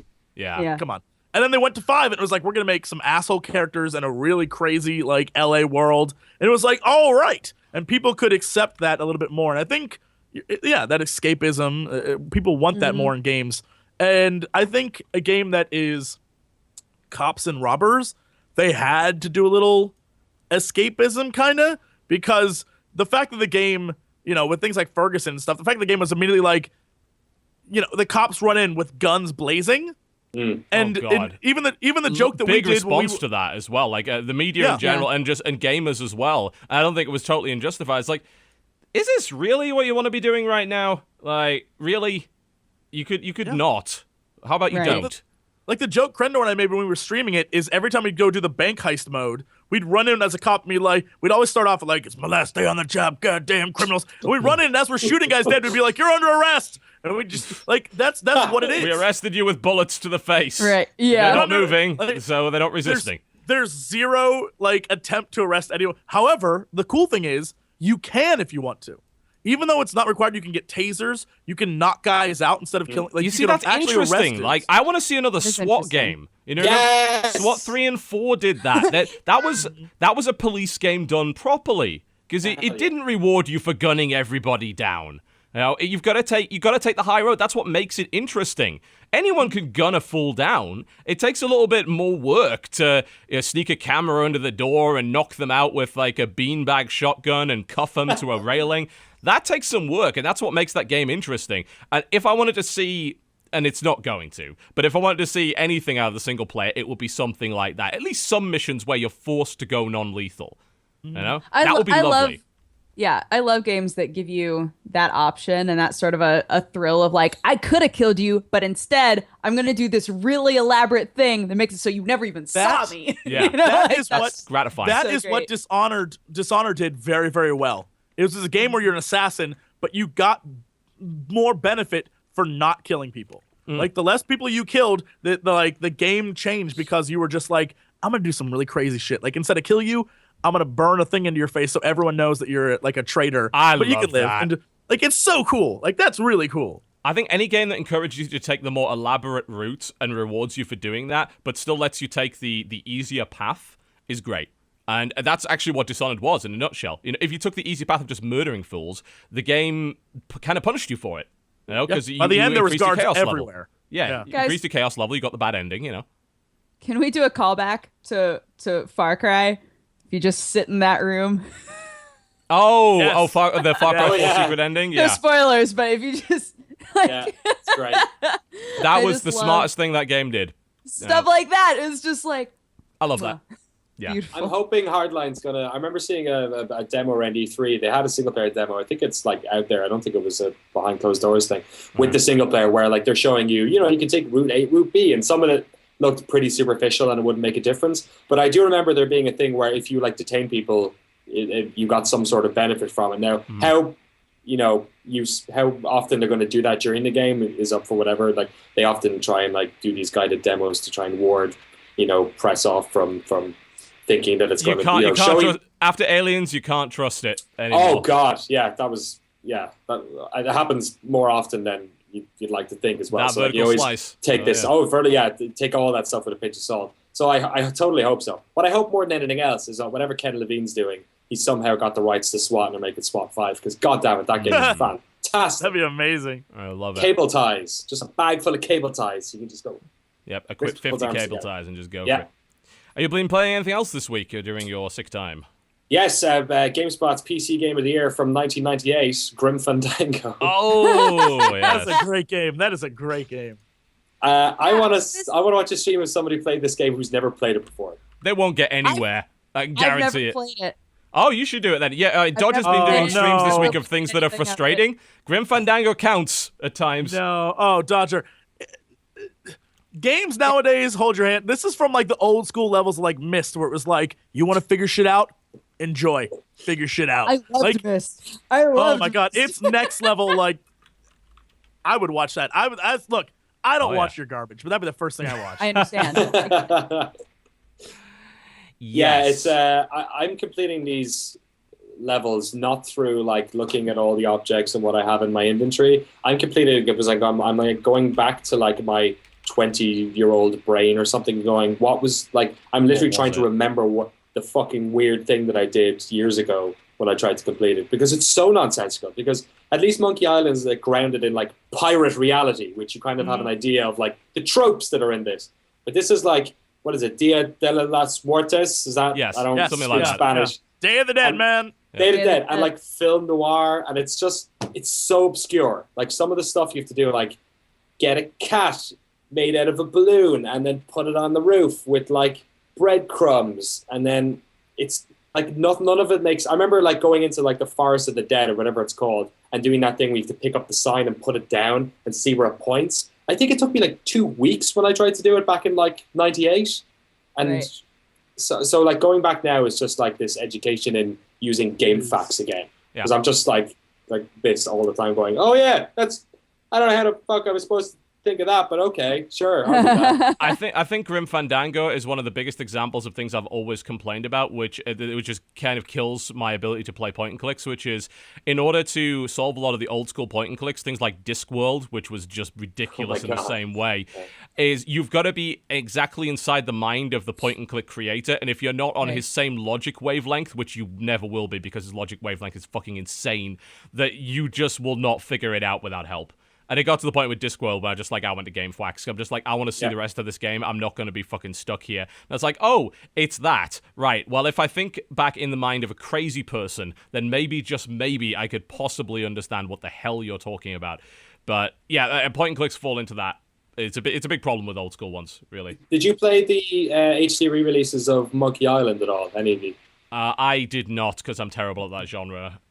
So they had this like tip system, which was kind of like a 3-point, you hit it once and it goes, hey, maybe look at that thing in your inventory. And then like tip 2 is, maybe you should talk to this guy. And then tip 3 is, give the fucking guy behind the bar that thing, and then you're done. So like, that was really helpful in Monkey, but they didn't do anything like that in Grim, and I think that's a bit disappointing. They put stuff in, like the developer commentary is really good if you've already played the game, I think. But like, I think that game, more than a lot of other point and clicks, really could have used the tip system that they Oh, brought yes. those up. I Fuck, could not I'm agree more. So screwed. Yeah. I'm Oh, you're still- boned. You'll never get past the first room. Guarantee. Boned. Yeah, it was good, wasn't it? Cool. So, I played a few things this week. I played Sunless Sea. Oh yeah. That was a I game. keep hearing about that game. How is it? It's a slow-paced game. Slower than it should be, really. You should be able to move faster than you fucking can in that game. But it is, it's a sort of adventure game. Some people call it a roguelite. I think that's accurate. It's not a roguelike, certainly. But it's a very narratively driven adventure game that has elements of trading, elements of kind of ship-to-ship or ship versus monster combat, and also elements of crew management, where you're managing things like supplies and terror and making sure that your crew don't eat the other crew. And it's set in... Yeah. It's set in Are a the real... other two strawberry oranges? They will do that. You run out of food, they're going to start eating each other. It happens. And it's all based on an underground ocean, which is based on a web game called Fallen London. And all of the lore and the stories are taken from that. And as a result, it is one of the most interesting games in terms of background lore that I've ever played. Because it's so well fleshed out. This Fallen London ran for years, so they had tons of lore and stories, and then they put it into an actual real game. And suddenly, you're exploring this strange world where every island has its own story, and it's all very strange and odd. You're in Fallen London, meeting curious characters. You get rats to come in, an engineering corp of rats to repair your ship. Like we had the rats. Apparently, Danny, by the way, your volume spiked recently. I'm not sure why that is. Just no want to deal with that. Anyway, I was trying to repair my ship, and I couldn't really afford, like, the best engineer. So I'm like, well, there's these rats. They want to help. So I'm like, okay, I'm going to let the rats help. The problem is, during their repairs, they repaired the ship, but a minor faction war broke out between two different groups of rats, and a gunfight ensued, and accidentally one of my crew members was shot in the eye and killed. No! That's just one of the, like, thousands of fucking things that can happen in that, because they wrote a bunch of different scenarios, and they're all based in the lore of this game, where, yes, rats are creatures that talk to you, and there are a bunch of different weird races, and everyone's permanently underground, but you can go to the surface and visit the sunlight, and there's this kind of Cthulhu mythos going on, that the further you go into the sunless sea, the more weird it gets, and the story, the writing, the vocabulary on display in Sunless Sea is peerless. It really is. If you don't like reading, you're going to hate it. But if you love reading and you're okay with a kind of slower paced, more FTL-esque experience, it is sublime. It is really, really good. What's the moment-to-moment gameplay in it? Like, what are you doing? I've seen it's like kind of top down. Yeah, so I'll put it on the screen right now. So what you've got is you have a really crappy steamship, and you start off in Fallen London, and usually you get a quest from, like, the Admiralty or whatever, and you go off and start exploring the map. Now, the west side of the map is all pre-generated, so it's the same every time. But the further you go out, it starts to randomly generate stuff. So the further you go out, it gets a bit weird because you don't know where everything's going to be. And you'll sail from island to island. You'll sometimes encounter ships or monsters that you can fight. And then you'll dock at ports, and then you take part in kind of a choose-your-own-adventure thing at the port. Like, you can go and do different challenges that are based on your stats. So, like, you can go and try and solve a riddle if you happen to have the smarts to do it, and you might get a reward for that. You can go exploring and try and find supplies. You can buy stuff to trade at other places. You can complete quests. You can hand things in. You can gather information for the Admiralty at London. And there's all sorts of different things you can do. And every island has a bunch of different things on it. And they all give you different stuff. They'll all maybe unlock a quest, or it's a place to hand something in. And that's pretty much what the moment-to-moment gameplay is. It is slow-paced, and the combat system is the worst part of the game, because it's just really not very good. But the actual exploration and reading what's happening, and the fact that they have all these different things that can happen. Like, I've done the same quest 4 times and got 4 different results. Like, it involved taking this undead passenger to an island that's basically like an island of undead. One time I took him, he got out and dissolved immediately. Another time, he woke up in the middle of the voyage because he was bored and started rampaging around the ship. There's, it's really interesting. Like, I constantly want to find out what happens next in that game, because it's just a weird story where literally anything can happen to you. So are you presumably you're actually doing a lot of the same missions over and over again if it's you a can roguelike? do yes, yeah. I mean, the stuff that you'll pick up from Fallen London to start with will be there, but every time you go back to Fallen London, there's different things that can happen to you. So you'll unlock different things, and you won't necessarily unlock the same thing every time. And even if you do, the quest might have a different result to what it had last time. And apparently it constantly downloads new stories. There's a button in the game that says download new stories, and apparently they add content and different results to things as they go. That's cool. Wait, so is it like it's like FTL but your ship? Kinda. Like, FTL is like you click on a thing, you travel there, there's an encounter. This actually has an overworld.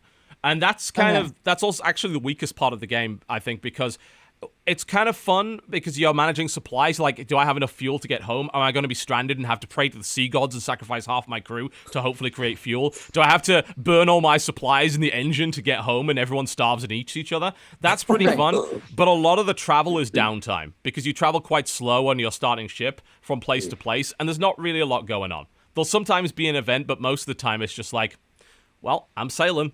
And is the combat ship-to-ship combat, yes. or does it happen? Okay, it's ship-to-ship. It's real-time. It's functional. Like, the main problem is that the ship that you start with doesn't have the ability to mount a forward or aft gun. It's only got a deck gun. So later on in the game, you can get things like torpedoes and flak cannons and a bunch of equipment for your ship that make the combat more interesting, but it takes a long time to get enough money for a new ship. So that's the real problem with the combat at the start of the game. It's just too slow. It doesn't have enough options. But if you can get past that, like, the narrative is so good. It's really cool, and I love exploring different islands. I would love it to have voice acting. Unfortunately, it does not. I mean, there's so much text in the game. I think that would be impossible, but that game could be an audiobook. I really know could. 3 people who could voice act it. Sure All you do. British. What? All never mind. British. I have a feeling I'm being press ganged All here. right. I'm ready. Look at this. This I'm CB. ready to be in this game. It's CB Oh, scary, it goodness. is. I hope there's believe no I sharks see here. somebody out there. Oh, let me grab my telescope. It's me. Telescope. It's me, the captain. I went out fishing, I did. God, I hate you two so much. You have no See? idea. No, that's part of the game. Then you eat us. Do an Irish one. Go on. Saints preserve us. Hoity-toity. What you Hoity-toity. done, boy? Go Oh, to get fish, lady. goodness. I will. Oh, the head, hide, ho. It's like I'm back in the old country. You're Right. racist. Yeah, so that's Sunless Sea. So I played a bit of that. Dodger, I need to hear about Criminal Girls. We talked about this last week. We had no Okay. idea what it was. Dodger bought it. I not only bought Criminal Girls, I finally bought Monster Monpiece as well. Oh, I played God. both this week. The Vita has become the both. premium system for Japanese erotic, Weird like, shit. porn games. I know, Yeah. and I can't even, like, I would have to send this in and get it modded to be able to even make videos of it, which makes me so sad. Show it 'cause on the I'm like, webcam. There's so much bullshit in here. But okay, So what is the game? What do you do in Criminal Girls, exactly? Criminal Girls, okay, I'm gonna be honest with you guys. I think Criminal Girls is like a waste of time. Okay. Like a super waste of time. Because this is obviously a game where they were like, we want to make a game where you spank girls. How do we What? create a conceit? How do we create a framework to make it so you have to see hot girls bending over and you spank them with the touchscreen? How do we do that? Their And then they arses are tried to itchy. and then they try to create like a story, right? So the story is real dumb. The story is you're in hell. You're a guard in hell. Wait. Yep. You're I thought a it was just guard. like you're in prison. You're a I prison can't guard. show this No. game on stream. I can't. This is... I will get banned from Twitch if I show this shit. So let me try to set the stage for you. So you start off the game. You're a new guard in hell, in a prison inside of hell. This prison is specifically for, they say people, but it's really only girls. It's specifically for girls who were going to be born, like they were either going to Wait. be born or they Whoa. died when they were Wait. too young. This is a game about Whoa. spanking aborted babies? Whoa, They- what? Are you fucking very weird. serious? It's very weird, guys. It's What very the weird. shit? And Wait, then what? when their spirit goes to hell, it's because they've been assessed as having had the possibility of being an evil person. So they die as a Wait, baby this or a is small child or predestination- This is a Yes. deterministic predestination game where Yes. unborn children are sent to hell because they could have been evil. Yes. Holy and then you are shit. giving them the opportunity to fight in this evil tower, and if they fight until they get to the top of the tower and they live, then they can go to heaven because they've proven that they weren't actually an evil person. Wait, what? What does The fighting have fuck, to do with that? Japan? This is the framework they decided to make for this game where you have to spank girls. Japan, am I right? So what's the gameplay then? So the gameplay, you're walking around this tower, right? It's like random battles that happen. Okay. So You the fight JRPG demons, stuff. you fight Alright. evil demon thingies. Okay. And every now and then you have, your little save point. Your save point takes you to a sauna. And in the sauna, you can save, or you can motivate the girls. Oh, now, yeah. the way that you motivate the girls is you take them into the sauna and you spank them, and that's the only way to get them to fight. If you don't spank them, they won't fight. When you go into battle, they're like, I don't know what to do. I don't want to fight. So you have to take all of the girls into the sauna and spank them with the touchscreen. Here's the best part. So this game obviously is like bullshit, right? Like super, super bullshit, like not even interesting. It's literally just there so that you could spank girls. But In the American version, they were like, well, you're in a sauna, so we're just going to put some extra smoke in there. You can't even see the girls. You can't even see them. The little boxes show up and they're like, spank here. And you just hold your finger there. It's just and a it's pink like, mist? It's a pink mist. They took out all of the moans, all of the like sexy noises. Aww. It's all gone. It's literally just every now and then you can see glimpses of their face or maybe like a part of their body. But they censored it like pretty hard, at least as far as I got into it. It's a bad porn game where apparently the only reason to play is for the porn. They took the porn out. Yeah. No. That is not even worth God, it. we thought Honey Pop was silly, but Honey Pop actually has gameplay. This sounds terrible. Honey Pop at least has like a pretty decent, matchup. Everyone here has played Puzzle Honey Pop. game in Danny, there. have you played Honey Pop? Have you been subjected to that? No, but I just Google image searched this one with safe search off, and now I think I'm getting fired in a second. I was gonna say, you want the eye bleach? Because I went on YouTube. Apparently, someone got the Japanese version, and I'm like, I'm surprised that video's still up. Like, it is. YouTube.com. It's bad. What is like, it? What is the video called? You can find it yourself, you lazy pervert. Come on. Whoa! Work for that I wank. like how I go to YouTube and the first thing that pops up is "Bang All the Chicks" by Cinnamon Toast Ken. Good job, Ken. For Honey job, Pop, Ken. yeah. Ken, you're doing it. You're doing it, Honey, Ken. honey Doing it, pop or Ken. honey pot? Honey Pop, Honey spelled Pop. Hunie Pop. Everyone here has played it. Like, I did a video with the missus, because the missus, like, you've got to play this game with me, because it's so hilariously silly. So I played it. I know Dodger played it. Jesse played it. It's in a weird spot, because it's like, it's a parody of dating games. And the writing, in some ways, is offensive, but simultaneously, they're obviously, like, stereotypes of characters in dating games. And they have a it's a match 3 mechanic. Like, the whole game's it's a match 3 game and a resource management game about eventually getting these chicks into bed. And the amount of women that have actually played and enjoyed this game, very high. Almost every female gamer that I know has played Honey Pop and has said it's great. Like, they really enjoyed it. This game? People are saying I misunderstood the plot of Criminal Girls, so I'm looking it up to make sure, because when I played it, it seemed pretty clear that that's what the story was, but I'm gonna find out. Okay. I love the idea that they haven't like location set it for North America yet. Like, they're still working on the authentic North American moans.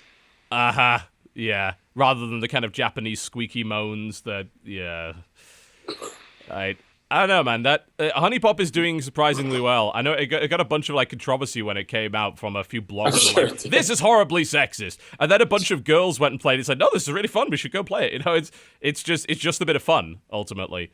Do you remember Lula Virtual Babe? Oh God, that was a long time ago when they did Lula, didn't they? They actually made a strategy game based around Lula, where you ran a porn studio in space. I think it was something like that. Like, was it space porn? It was ridiculous.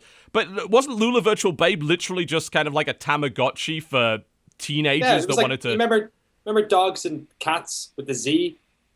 Like yes. Pets. Yeah, it was that, but. Boobs. Chicken, but boobs. Yeah. And there's always like one dusty old, those old PC boxes, like the big ones. There was always like one stuck up in the corner of the game store, just covered in dust, and nobody's invested in Lula in a while. Yeah. Oh my god. I remember that. That wasn't even a game at that point. It was literally just, this is a virtual woman you get to screw. It was just we thought Leisure Suit Larry was bad. Like, Leisure Suit, I've never seen like why some people object to that game. It's obviously silly, and frankly, it makes more of a mockery of the main character than it does of the actual women itself. You know, this guy is a desperate loser, and it constantly rubs that in your face. I love the Japanese aspect. Like games like, have you guys played Conception? I've heard of it. I think the full name is Conception. Please give birth to my child. Yes, it's an RPG, isn't it? Yeah, it's like a fully formed RPG, but they've just sort of, I forget what the story is. It's something about, again, babies that were like unborn, or you're like fighting people so you can have babies with them or something. But I love how they just made this like actual video game and then went, you know what, we're going to make a real fucked up story. Like, whoever's doing that, they should be the ones working on Battlefield, because they probably make way better single player campaigns. Okay, so in Criminal Girls, for sure, they're like, they might not have been as young as I thought, but they're young girls who were delinquents that died and then went to hell prison and are trying to are trying to redeem themselves, but you have to That is discipline them because ridiculous. they're so delinquent. But can we talk about the youngness of these girls? So I went and looked up this game.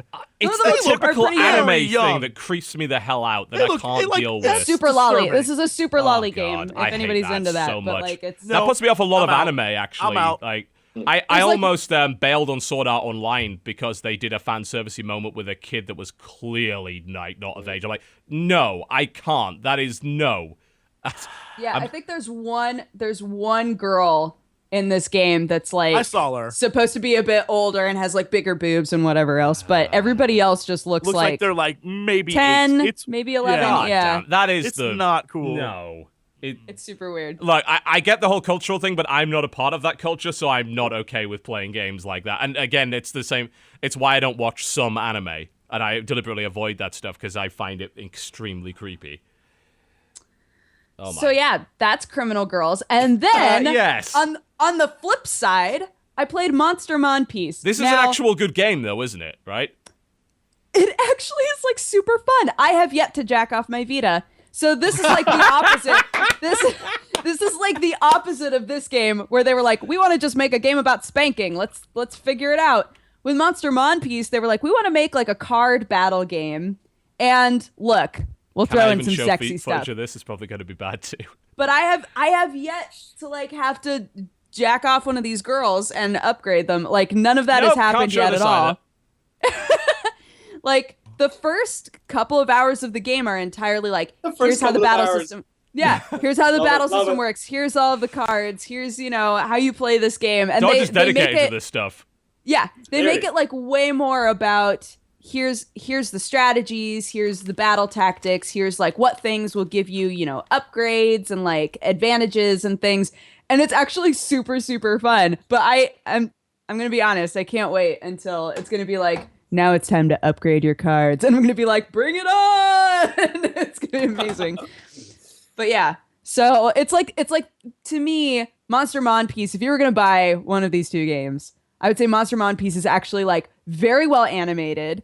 It's fully voice acted. It's actually really fun, and like a little bit difficult at times. Whereas Criminal Girls is not. It's No. just like I didn't think it was worth your time at all. Like not even the battles are so uninteresting. It's incredible. So. Yeah, you need to make a video on that somehow. You got to get a Vita capture, which is hard as shit I to set can't. up. It's so hard. I looked it up all weekend. I was like, I need to figure out. Well, because you can't do it with the PlayStation TV, can you? Because it's all touchscreen, so that doesn't It's all work. touchscreen, and you can't do touchscreen stuff on the Vita. Yeah. So I don't know, guys. I just went and looked it up, and Monster Monpiece, the first 45 minutes of the game are literally just talking to people. Holy shit. Well, I can't do that. It I teaches can't you do how that. to play the game. Yeah, it is a No, card game. that's- You need to know how to play it. I mean, I took the play one the look at game, the card Jesse. out. I'm like, nope. Apparently, the US version of that is also censored. The Japanese version is worse. Oh, are there pictures of anime? There are boobs? pictures of women that, well, I say women, the girls that Monster look far Mon- too young. Ugh, The one no. thing, my one gripe with Monster Monpiece is that it's a sort of game where you're like, all right, card, and then a virtual version of whatever's on the card shows up on the battle Okay. screen, right? Yeah. So, but they don't have, and I understand why because there's so many cards, but it still bums me out. They don't have actual individual virtual models of each card. Okay. So like you put down a card and then whatever class that card is, it pops up with Pops a up as that. corresponding hair color depending on whose team it's on. Oh, okay. So it's like Bit lazy. you don't get to have, a battle arena with like all of these super cool looking ladies like beating the shit out of each other. Instead, it's like, okay, I've got, a couple of archers, I've got a couple of people with swords, and I've got my buffers and my healers, and everybody is specific to their class rather than what their actual monster. I've got a specific question for you, Dodger. Because the more I learn about these games, and the Yes. more I find the surprising idea that apparently these games are actually quite popular with women more so than you would think. Yeah. Like, can you kind of explain that? Because that's not a perspective that I can possibly share. I know you play a lot of them, but I also know that a lot of do. other female gamers play a lot of games like this. on. Can you explain why? I actually have no idea. I don't know what it is about these games. They are very pretty though. I will say a lot of these games are designed to be very beautiful. They're very colorful. They're very bright. But I mean, what about the way that? I don't know what it is about. I don't know. Are you just I don't know weird? what it is. Maybe I'm just weird. But like you're There's saying, the answer. there's apparently a lot of weird girls. I mean, I've seen a bunch of. I mean, obviously, like a lot of girls are into anime in a big way. There's a big female demographic for that. From my perspective, especially at this age, I'd have to say, like, as a man, it creeps me the fuck out. Like, I can't play games like that because it's just. I didn't even want to play Honey Pop. I really didn't. But Jenna was like, "Oh no, play it!" And Jenna like beat it, and like all the female gamers that I've talked to that played it have beaten it as well. And I'm like, I'm just scared of it. Like, I just like I don't want to. I'm not okay with seeing kind of women portrayed this way, and girls are like, no, just fuck her, bang her right now, well, go. We have less of a social aversion to it though too. I think that's probably. I mean, a lot of work societally right now is going into being like, here's what's creepy. Here's the creepy line. Like, try not to cross this creepy line. Here's what is sexist. Here's what isn't. Like all of these things. And I think, for women, we don't really get chastised for playing these games unless it's like, why would you put your money towards something that was obviously, made for blah, blah, blah, blah, blah. And I'm just like, But I mean, if there's a significant female demographic, then that argument falls to pieces. It's like, well, evidently it wasn't. That's the weird thing, right? That's the weird thing about all of it. So I don't know. It's an interesting Jesse? subject. Yeah. I bet the audiences for this in like the West and in the East are like totally different. Like Probably. I bet That's yeah. also like, probably there's true. probably like the cultural reason or the like demographic they're going for in Japan because of what you were saying. Like Otaku it's like culture, whenever when I look up Wikipedia of like all these different like variant pieces of Japanese culture in terms of like anime and what they like and stuff, it's like fucking fascinating. It's like, what is all this stuff? It's like this type of high heel and this type of thing, and I'm like, this is fucking amazing that they managed to like granularize like all this stuff. I mean, there's But over here, genres it's of just anime that are aimed at specific demographics, like It's age super range, specific. and I mean, there's a bunch of anime that's aimed specifically at women of a certain age. There's like entire genres aimed at obviously teenage boys, but there's a bunch like aimed at male adults as well. And then there's the crossover stuff. I mean, anime is not a genre. Anime is a medium. There's a lot of stuff in there. But I find it interesting you say that a lot of women are playing this game because I always assume that they make these games on Vita so that dudes can play them while they jack off before they go to bed. Like, there's a reason why this stuff doesn't come out on Xbox One. Well, evidently it doesn't work in the US because they censor the whole thing, so it evidently is completely pointless. So don't buy criminal girls, guys. It's a waste to of be time. fair, like, Mastermind piece is fun. yeah, I mean, there's free porn on the internet. Why the fuck would you spend $50 on There a is Vita free porn game on to the do internet. it? Wait, it's You don't have to- $50? Wow, it's a Vita game. Yeah, it's like a fully boxed Vita game. Wow. Right. Okay, has anyone else been playing anything else this week that they would like to talk about? I'd like to talk about the fact that I looked up Monster Mon Piece and found 3 separate images of Dodger jacking off a phone. Oh yes! The last time we talked about Monster Mon Piece, where we actually found out about this, I think it was like the release date or whatever. We watched the trailer and there was the mechanic of the kind of stroking thing. It was so funny. They had so many videos of people being like, "Here's how it works," ooh, and ladies just like, And then immediately Dodger got gift doing that, and it ended up all over Got Tumblr. gift right there too. Oh no! Here's the thing. Gifts, I'm trying to find It it. wasn't 3 separate shirts. Here it So is. over the course of this podcast, at 3 separate times, she was jerking off her phone, and I want to point out that had me cracking up. I forgot what you guys were even talking about once I found those. I was like, how Here it is this a thing? I found 3 separate images. How is that even possible? I don't know. This is my life. Yeah, pretty much. This is my business. This is what I do. If no one else has anything else they'd like to talk about, I did play a game actually this morning called Battle Line, which is a Namco Bandai kind of free-to-play game. They made this fairly... It's not like World of Tanks, but it's about tanks. So It's like an RTS. You can actually control multiple tanks simultaneously if you want, but at the start of the game, you can really just control one. And it's about pushing this battle line forward and capturing bases. And there's a lot of players. So you've got like 16 tanks, and they've got 16 tanks, and you blow the shit out of each other. But what they do is they mix tanks from different eras in for no apparent reason at all. So you can literally have an Abrams fighting a Panther. Like, it actually, they balanced it in such a way that that's okay. No, obviously that's completely unrealistic. But it's done from a top-down perspective, so it's kind of a simple game to play. But you have a lot of abilities that you can equip with your tank that are kind of way out there. Like, my tank has a shield. All the tanks have a shield, which is kind of a guard mode, which allows you, like, a chance to deflect bullets that are coming your way, but it only activates for a couple of seconds, so you gotta get your timing right. But I have a stealth version on my tank, so I'm driving around in a stealth Sherman that can sneak up behind people and then just, like, canister shot the shit out of them.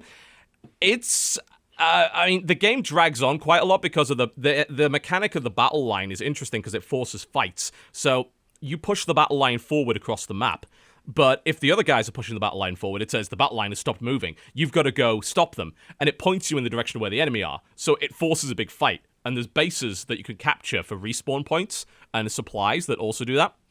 And you can equip a bunch of different cooldown-based abilities on your thing. Like, I've got corrosive shells, which have, like, a poison dot. I've got nitros for my tank and stuff like that. And it's actually pretty fun. Like, I don't know how pay-to-win it is, per se. Like, I put a little bit of virtual currency in there to buy the Allied pack, which was, like, $6, which gave me a Sherman and a Crusader, which are, like, I think it's a British tank, and obviously the Sherman tank, everyone knows. But it's actually kind of fun. Honestly. Do you pick your loadout at the start? Like, do you pick the first 5 you want or something? Yeah, but you can have multiple tanks with you. When your tank explodes, unless it's the basic tank, which like has an instant respawn timer, it takes like a number of minutes to repair itself in the game, or you can use a cooldown, which will make it instantly repair. And you can equip the different tanks with different stuff. So you build these facilities which unlock abilities which can then be upgraded. And you can also buy a bunch of consumables, which are really cheap. They use in-game currency. You can buy them in like 300 packs, like repairs that you equip on your 5, 6, 7, and 8. So you've got 8 abilities total, plus your ability to fire your cannon, which is... I mean, with the cannon, you put your mouse over the enemy, you wait. You can fire immediately, but you can wait to get like an aimed critical shot. And it doesn't require any real like aiming skill, but it's all about like maneuvering around the terrain and using your range advantage whenever possible. It's I think it's got some potential, actually. Especially when you have a big fight where there's like 16 tanks on either side, they're just blowing the shit out of each other, and there's an artillery guy at the back who's just mortaring everybody, and it's pretty fun, actually. And mixing these tanks together in an absurd fucking scenario that would never happen is kind of compelling. I can't wait for they're bringing out a fucking multiple launch rocket system, the MLRS, you know, the big American rocket launcher that's like a modern system. They're putting that in the game. So you're going to have Sherman tanks versus multiple rocket launch systems and fucking bullshit like that. And it's got butt rock music in the background as it's going along and a terrible voice. It's like, our tank is nearly destroyed. It's so cheesy and stupid. I love it. How long do the games last? Is it like, it's all about micro, is it? Yeah, this is the big problem with it. Like, I was in a game that lasted like 30 minutes. It drug on way too long. They eventually have sudden death, where if you die, that's it. But I think they need to streamline the speed of the games. Because, yeah, it's a very much a tug of war with the battle lines, so it can drag on for a while, honestly. That's the thing I think they need to resolve. But outside of that, it's actually kind of fun. And I love the idea that when you get enough crew, you can control multiple tanks at once if you want, or you can get one big tank that takes a lot of crew. So you can micro like multiple tanks and do cool shit like that. It's kind of like an RTS. So yeah, it actually has some potential. I think it's in open beta right now. You can just download it from their website. It's called Battle Line.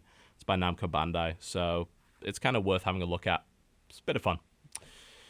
All right, let's take a break, and then when we come back, we can talk about news. We can talk about and speculate about Bethesda for like an hour, because that's a thing. Yeah. You're watching the Correctional Podcast, ladies and gentlemen. Don't go anywhere. We're going to play some ads and some great music, and if you want to go to the toilet, now will be the time. Go play some Evolve Hunters while you're on the bog.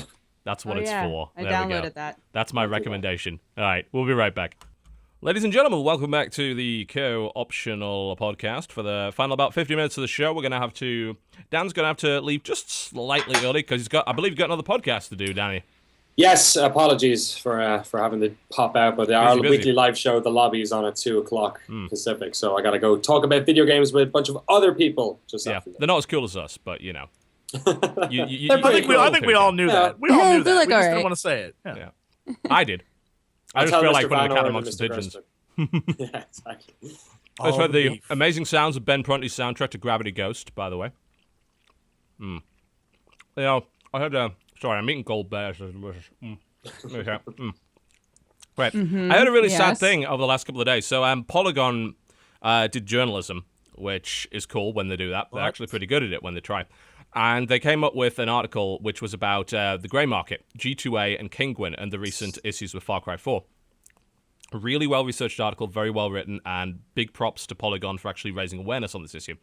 And what they pointed out about Gravity Ghost in particular was they started this article by buying a code for Gravity Ghost, and they got it a few dollars cheaper than what Steam had. And by the end of the article, after researching and actually talking to the developer, she's a wonderful woman, incidentally, extremely talented, talked to her, found out this code was a code that was given to a YouTuber for press coverage. The YouTuber sold it. Wow. No way. They sold it. Oh, that's so shitty. Oh, yeah. I was furious after hearing that. I'm like, my God. We fought for years to kind of be taken seriously on YouTube. It's taken me like 4 or 5 years, and my PR guy as well, Chris, who's worked his ass off to do it, to even create the Rolodex of contacts required for us to even get access to review code. And even then, we don't always get it at the same time as the big sites do. You know, we're often playing at a disadvantage. And that's with like the biggest PC critique channel on YouTube that is getting bigger numbers than Polygon on reviews. It's getting bigger numbers than pretty much anything. And when some wanker pulls shit like that, especially on an indie of all people, disgusting. Like, absolutely disgusting. And some people said it was a bonus code. It's like, no, apparently, no, it was not. If you read the article, it was actually specifically a press code. YouTube has only got one code for Gravity Ghost. If you buy Gravity Ghost on the site, you get 2 codes because the developer's idea was we really want to. It was really nice thought. It was like share this with someone that you like or you love, and share the happiness of the game. I was like, that's a nice sentiment. But YouTubers like and press guy, we only got 1 code. So I can confirm that because I only got 1 code. Mm-hmm. Just disgusting behavior. Obviously there's been a lot of problems over the last year or so with people scamming codes out of developers, pretending to be a YouTube channel or whatever. We have a lot of people that run around trying to post some of our old PR emails to try and scam codes out of people, which is why, of course, we say only ever send codes to this one specific email address. But I just wanted to point that out because, one, it's a really good article. They deserve props for it. And secondly, that it was disgusting. And whoever that person is, I hope you fail in this industry. Get the fuck out. I feel for you guys. That's like the same thing that happens sometimes in our little world. And there is nothing more frustrating than when you are trying desperately hard to do good work and to do it the right way it should be done. And then people salt the earth like that. It is mind-numbingly annoying. I remember stories of there was an outlet, I won't say where, that basically the EIC or whoever wasn't in charge of editorial voice, but who was in charge of running the day-to-day operations, was taking games every month, going down to the local game store and trading them in. Fuck wit. Yeah, and this was stuff that was happening a couple of years ago.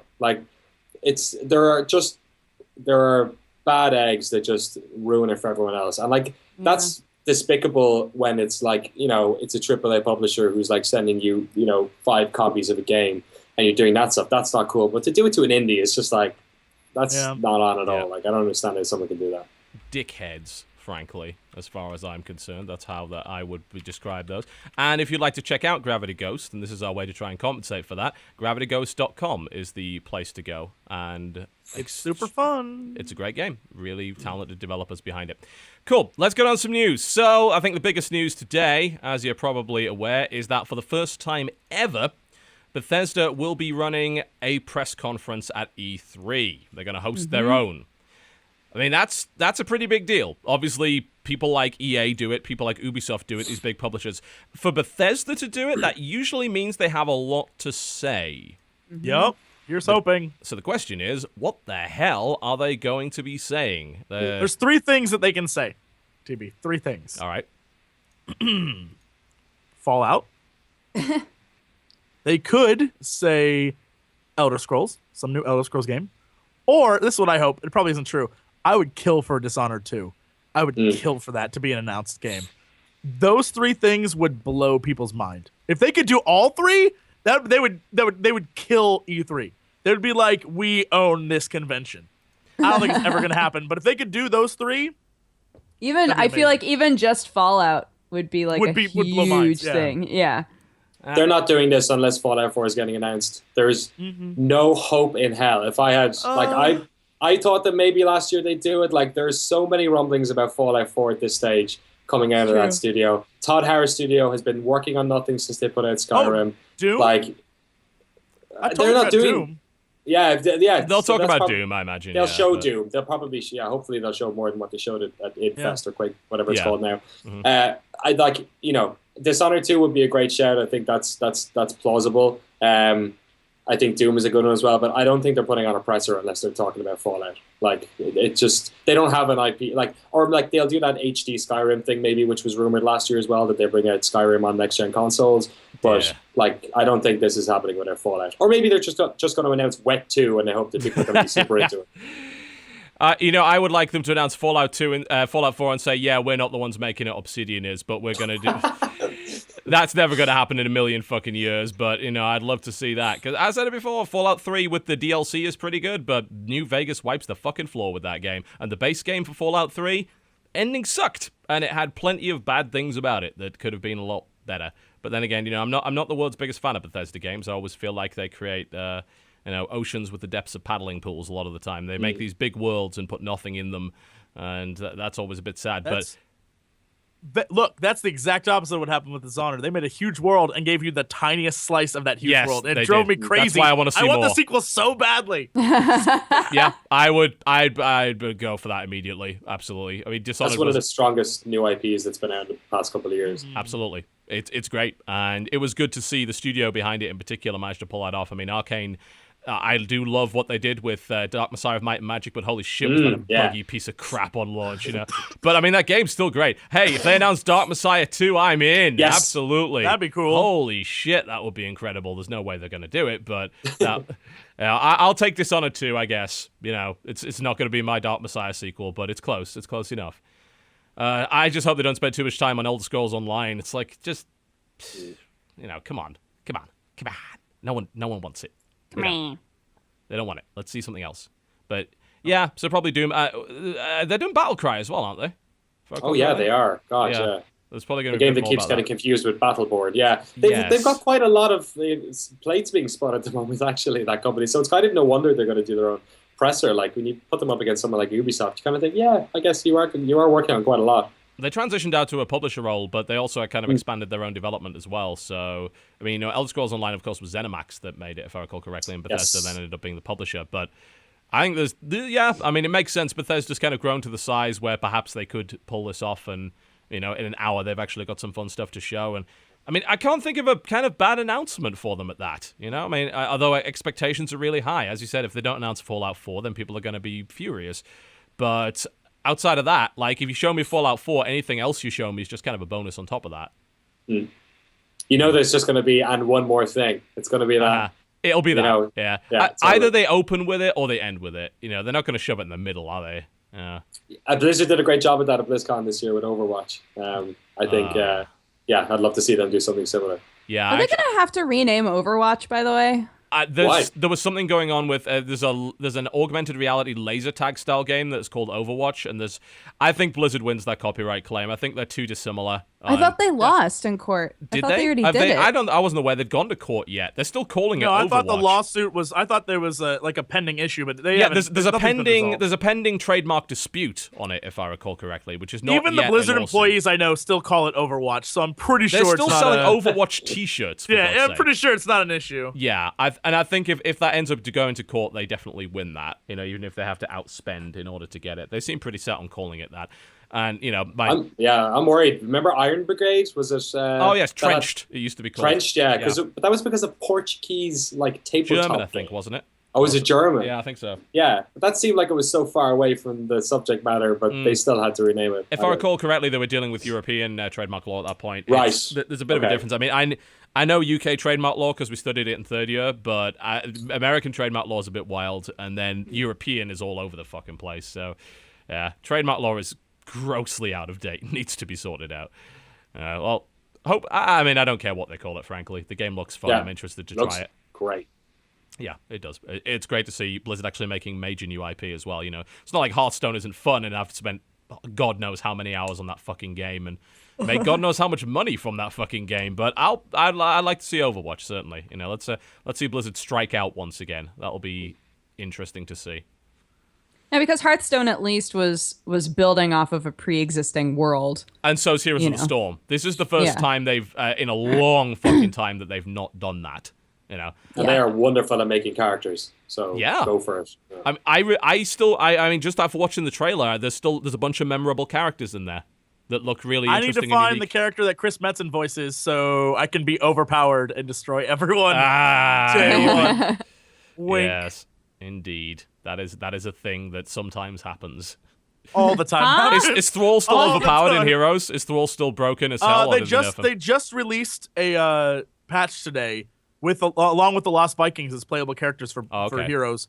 But they made one change to Thrall, and it was they took away his whatever his multi-strike ability is. So basically, he is Thrall's balls is non-existent now. It relied on having the ability to hit guys and have cooldowns faster. So without that, your build is broken.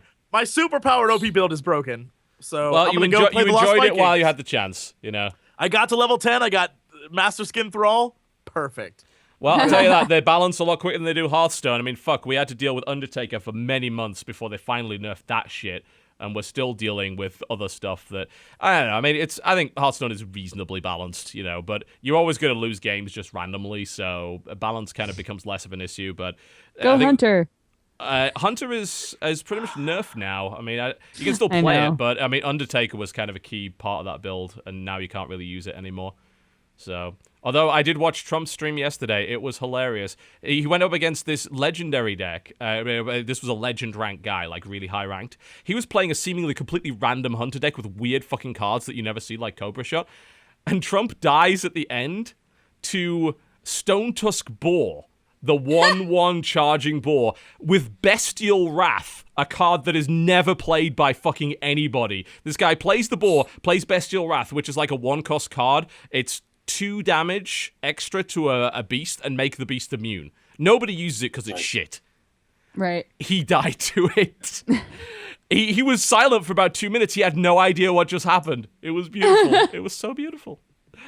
But let's not talk about Hearthstone because the chat gets really angsty when I get into that. Also, F Trump. Yes, hashtag F Trump. F Trump. All right, let's move on to a little bit of other news. We do have other news. Should we talk about review scores? Because Eurogamer just dropped them, and they weren't. Yeah. Yeah. So can we expect Eurogamer to be shut down by AOL anytime soon? Because that's what happened to Joystick when they did it. Oops. Ouch. Ugh. Love you, Joystick guys. I supported you. Eurogamer make a bunch of plays. They've just expanded their video team as well. Mm-hmm. They picked up Johnny Chiodini, who used to be on GameSpot UK and IFA over there as well. So they're making shapes over there at the moment. Yeah, I mean, they're one of the only traditional sites that seems to be expanding as opposed to contracting right now, which is kind of surprising. I mean, is that a sign of their success, though? They have their fingers in a few pies. They own their own digital distribution platform called Get Games. That's actually owned by Eurogamer. They also run an expo as well. Yeah, so, which does very well for them. They've also got a bunch of partnership deals with, I know, Inside Xbox and a couple of other YouTube channels, which are basically part of their wider network that don't carry the brand. Mm-hmm. So I think this is them kind of dipping towards the video stuff finally for the first time, because their own kind of YouTube efforts haven't had much resource behind them. So I think that this is the push now for them. Yeah, I mean, they've got to do it. I think the only reason I ever go to Eurogamer is for the kind of tech rundowns that they do, the big comparisons between frame rates and stuff that they show on there. They do a pretty good job of that. Damn, Digital Foundry is what they call it, yes. Yeah. I mean, they have some fantastic writers over there, like Tom Bramwell and Wesley Ian Poole. They have some fantastic writers over there, doing great articles, and so actually some decent investigative stuff as well. They put resource into it. Yeah, this review stuff is interesting. It's been slowly happening for a decade now. Remember point review scores back in the day on PC Gamer. Yeah, Oh, some God. people still do that. I mean, there's quite a few people that still do that, but they're now the third major site, I think, to publicly like get rid of it. Kotaku was the first, then Joystick, rest in peace, and now Eurogamer.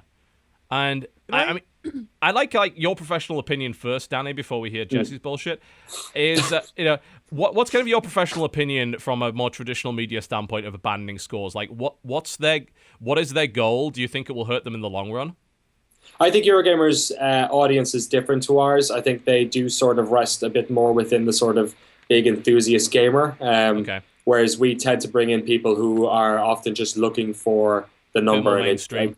Yeah, and a bit more, just a brief sort of synopsis. So the problem is we cater to so many crowds that we're stuck between, do we service the sort of mainstream folk, or do we like go in the direction that sort of like them blazing the trail, like because like people who speak on forums, people who speak on Reddit, like Gaff, like people who are like really interested in this sort of stuff, like they know that scores are super reductive and bullshit, and that ultimately you can't really tell if a game is like really good but actually kind of buggy, or it's kind of a piece of junk, but you know what, FIFA's always good, so let's give it an 8. So like they are really reductive, and I never like I have a law about I never just look at the score of a review. I'll always read it or like watch the video review. But I think there is something to be said about changing. Like, we know that like 20-point doesn't work. Like GameSpot had that years ago with like we had like increments in the 100-point scale, and then there was like 0.5s, and now we're down to only having a 10-point scale. Like Giant Bomb, like Jeff was very much about having a 5-point scale because it gets rid of some of the bullshit between is that a 6 or a 7 or a 5 or a 6. And the problem that GameSpot has is that we really stick to our 10-point, but our 10-point is really different to the rest of the industry. Like, we tend to score use lower ours. on average, if I recall Yeah, correctly. but we use the scale. We try, like, to us, like a 7 or a 6 isn't a bad game. It's just not wonderful. So, like, we don't, like, us and IGN, if you were to put us together in terms of, like, how we review games, it's, like, almost like we're using two different scales. The problem is, like, we can't change people's perception of what numbers are. And if folks are like going to Metascores and they're seeing our review saying it's this and then that's that, and then they're making this like number that rounds them all up nicely, like we can't help it, you know? Yeah, what I mean? Metacritic's the huge problem there, isn't it? Because it's a perception issue. They have a different system, and I've explained this kind of in previous videos where I said scores were bullshit, is they have a different system for games that they do for movies. You can have a lot lower Metascore for a movie and still be in the green. But with a game, if you're in the 70s, you're in the yellow by that point. Like, if you're a 7, you're in the yellow, and people are like, it's junk. I think even at 75, in some cases, you end up being in the yellow. And there is an expectation. If this game doesn't get, like, average 80 or 90 Metascore, and it's not just an expectation from gamers, it's from fucking companies. You know, we've heard these stories before. You know, Obsidian got screwed out of a bonus because they got 84 instead of 85. And this has happened multiple times. Apparently, there were some issues with Destiny as well. I'm looking at Dying Light right now. It has a 73. That's a yellow. Life is Strange has a 76. That's a green. Now, Dying Light is not a bad game by any stretch, but a lot of people will view 73, like, and that yellow score is like, well, that's not fucking worth buying. Yeah, you know? I wonder if it comes from like the like what, years ago when games that got low scores were broken, and that's the difference between games and films, is that you can't have a broken CD or a broken CD, I'm old, or like a broken song or a broken film, you know. But like games very, that very just rare. sort of don't really work, like be it mechanically or bugs or whatever, they tend to get lower scores. And I think it tends, that quality sort of thing exists there. That's a great point that's been brought up there as well, though. I wonder if, like, the shift away from scores has a lot to do with the fact that over the last couple of years, releases have been getting worse and worse and worse on the AAA side of things. Like, for a AAA game to come out and not be buggy is an achievement these days. It's very rare, and I genuinely feel, especially like last year, games media sites got shat on for giving good scores to Halo Master Chief Collection when the entire multiplayer was fucking busted. Oh yeah, like Chris Waters, who reviewed it over here for us, was like holding off. We put up a review in progress saying, "Yo, this is real fucking broken. Like, don't buy it now. Our real review will be out once it's fixed." Yeah. 2 weeks later, it wasn't fixed. Chris posted the review. We gave it, I think it was a 6 out of 10, and then people were up in arms about it. Yeah, well, that's the problem, isn't it? Busted. Yeah. If half your game's fucking busted, then you shouldn't be giving it a 9. Like, it's that simple. And if people get mad about that, then fuck them. Like, it is partially the gamer's fault for being obsessed with scores. I think it's a very childish thing. I mean, I imagine it's kind of the teenage audience that is kind of doing that, but it's hard to say. Because, I mean, I see people on Reddit arguing over scores as well. I'm like, I don't know how old these people are. You know, but it's ludicrous because not only is the score just really not a useful thing to the consumer, but it's generating an absurd amount of fights over fucking nothing, and it's scaring outlets into saying, we can't give it a low score because our audience will get upset and leave. I think I would say you're wrong. I think having a score is very useful to it's the same reason why people love newspapers like USA Today, because everything is very simplified and they give you infographics and they give you all sorts of crap that people like getting information very quickly. I think a score helps that. The thing I think that needs to be fixed is, and this is what I was going to say in the beginning, the reason why people are moving away from scores, at least I think, is because everyone's score, like you were talking about, Danny, everyone's score is based off different views and information. Like, there is no set standard, this is how we score something. And until that happens, I think that there shouldn't be, like, scoring is stupid, but it's useful. Like, it's something that should exist, but because it's not regulated, there's no regulation of what, like, the levels are, and no one can get together on it, that it becomes an unuseful thing. It's like you're taking a critique is like just the most subjective thing in the world, of course, and then you're trying to apply it to something which is uniform, and so it's always going to work. Piss people off. And I guess the other problem that probably we struggle with is that, like, here at GameSpot, like the team over here puts an enormous amount of effort into trying to make sure every review is as considered as possible. We put the score up there, and then people are reductive about the score, but then those are the people who weren't going to read the review anyway. So maybe let's just put the score up. Let them, it's a guide for people who are clever enough. And but like, we don't want to have our comment section of our video reviews or our written reviews or our YouTube full of people just giving out about the score. But then why care about those people when the not vocal minority or majority are probably just consuming the review and enjoying it themselves? Like, why should we worry so much about that tiny vocal minority who are just going to be pissed off about something no matter what you do? I think it depends on whether or not, like, you view the kind of comments section as any sort of useful thing. Angry Joe recently did Dying Light. He gave it a 6, and the comment section is full of people writing about the score. Like, that, which is hilarious because before that, like, they were whining that he hadn't done enough reviews, and then he does a review, he doesn't give the score that they want, and then they get upset. Why are you even going to a critic's channel? Like, you just want someone to verify your purchase? That's what a lot of these people actually do. Like, they want to be encouraged that they bought the right thing. And it's actually kind of pathetic, and I wish that people would stop doing it. I really do. Come on, you're strong enough, hopefully, to have your own opinion. The problem is that when we again, I know people think I'm insane, but the idea that we don't have, like, no one can get together and say, like, it makes sense if you have a scoring system where a 6 and a 7 and a 5 are bad games, then 1 through 4 are totally useless numbers. Yes. They don't deserve, like, no one, unless your game is pure shit, you're not ever going to get that. People will be like, it's a 5, which is bad. When you get a 5, you basically shout out a game, which you should have gotten might as well get a 1 if you're going to get a 5. And so at that point, that's true, yeah. And at that we point, we gave our 4th ever 1 today on GameSpot.com. What did you give it to? Oh, God. Raven's Cry. Oh, that review has been controversial. I mean, I know that game's a piece of shit, but a lot of that review was complaining about the use of the C word, and apparently the game is horribly sexist. I read some of the review. I'm like, who wrote that? Wasn't you, was it?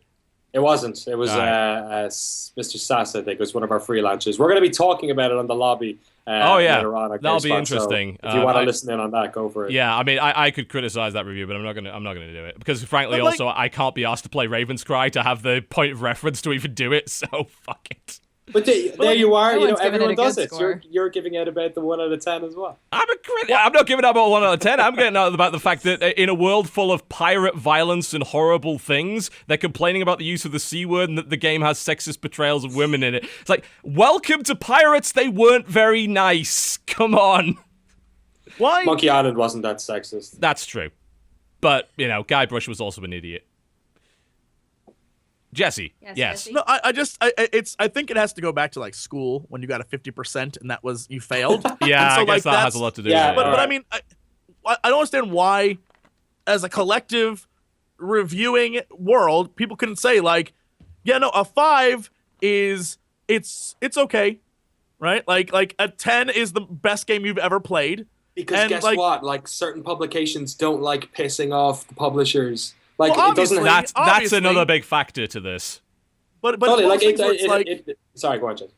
No, it's an insane system that should work. Like scores and numbers, in theory, should be the simplest, easiest way of conveying. They seem to work fairly well in good. other industries somehow. Yeah, like people can go to look up a movie review and be like, oh, 3.5 stars.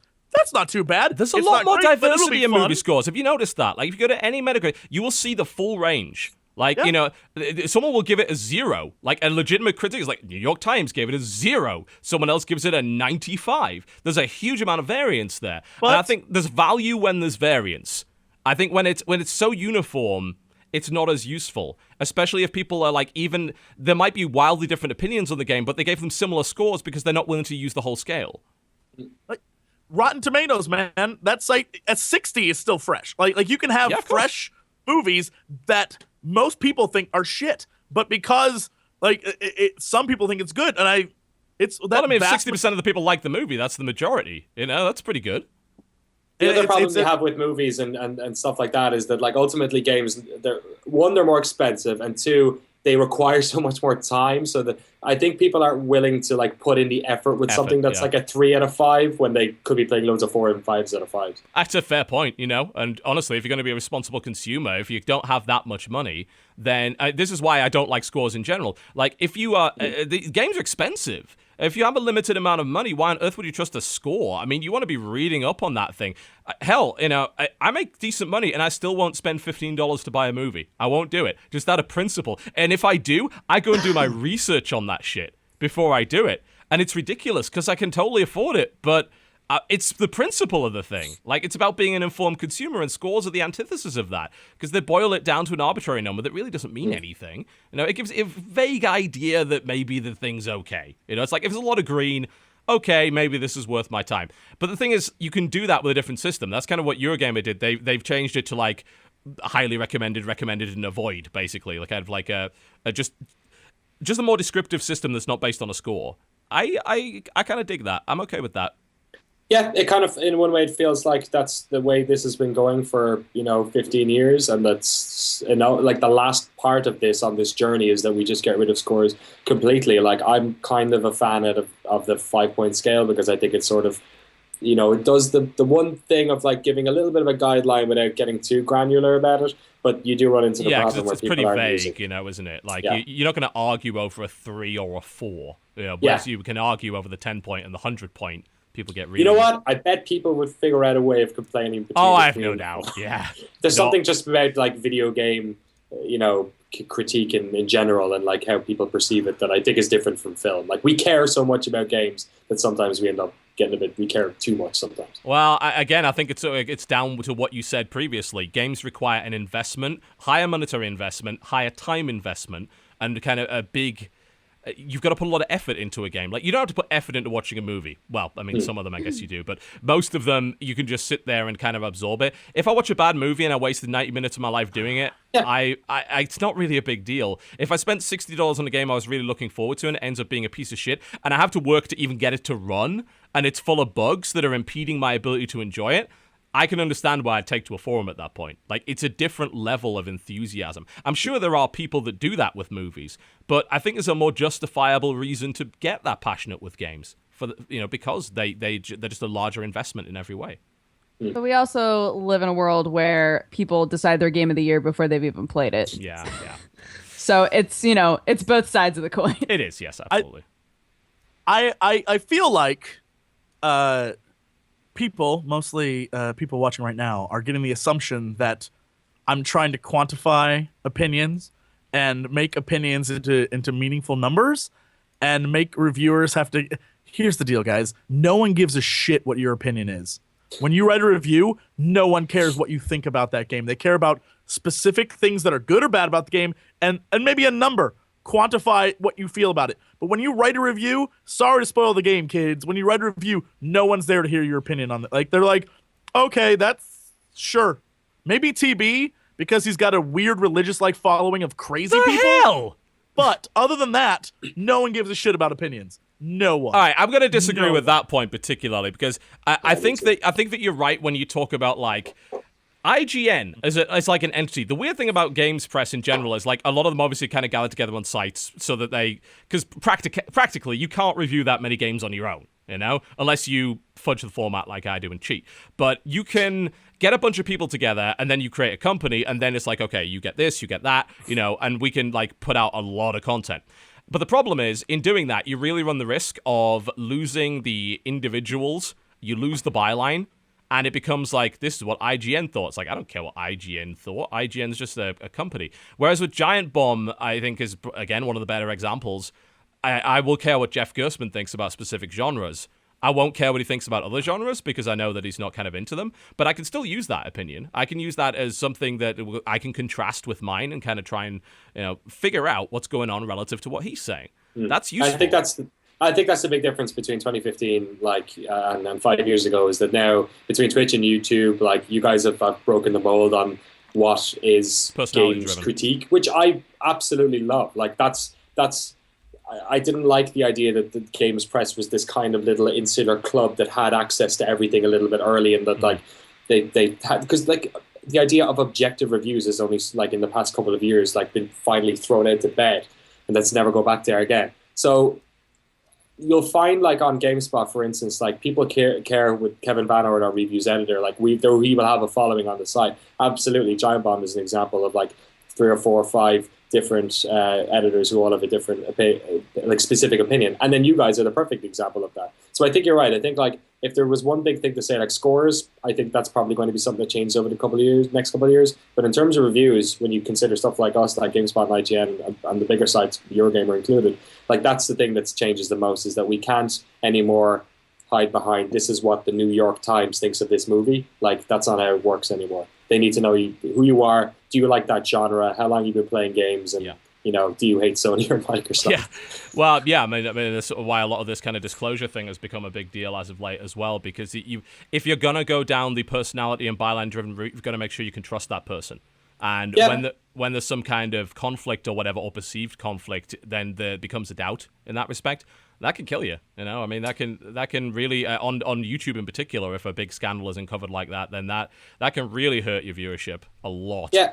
So and when I used to work it's less over here, I think. When I used to work in the UK, I used to be very irritated by the behavior of certain folks, especially, like, I don't want to, like, I always think, like, smaller outlets would always play the game a little bit more. We're lucky, like GameSpot and IGN are massive sites. We've got marketing teams, we've got managers, we've got, like, all of that sales stuff. All that stuff is so far removed from my day-to-day that I can give that game exactly the score I want and never care about it. But that doesn't happen with smaller sites. And the one thing that used to irk me so much was hearing all these stories about, like, oh, we're scared of this thing, so we give them a little bit of an extra bump here, or and that sort of stuff used to piss me off so much. I think it happens a lot less now because there's more eyes on it.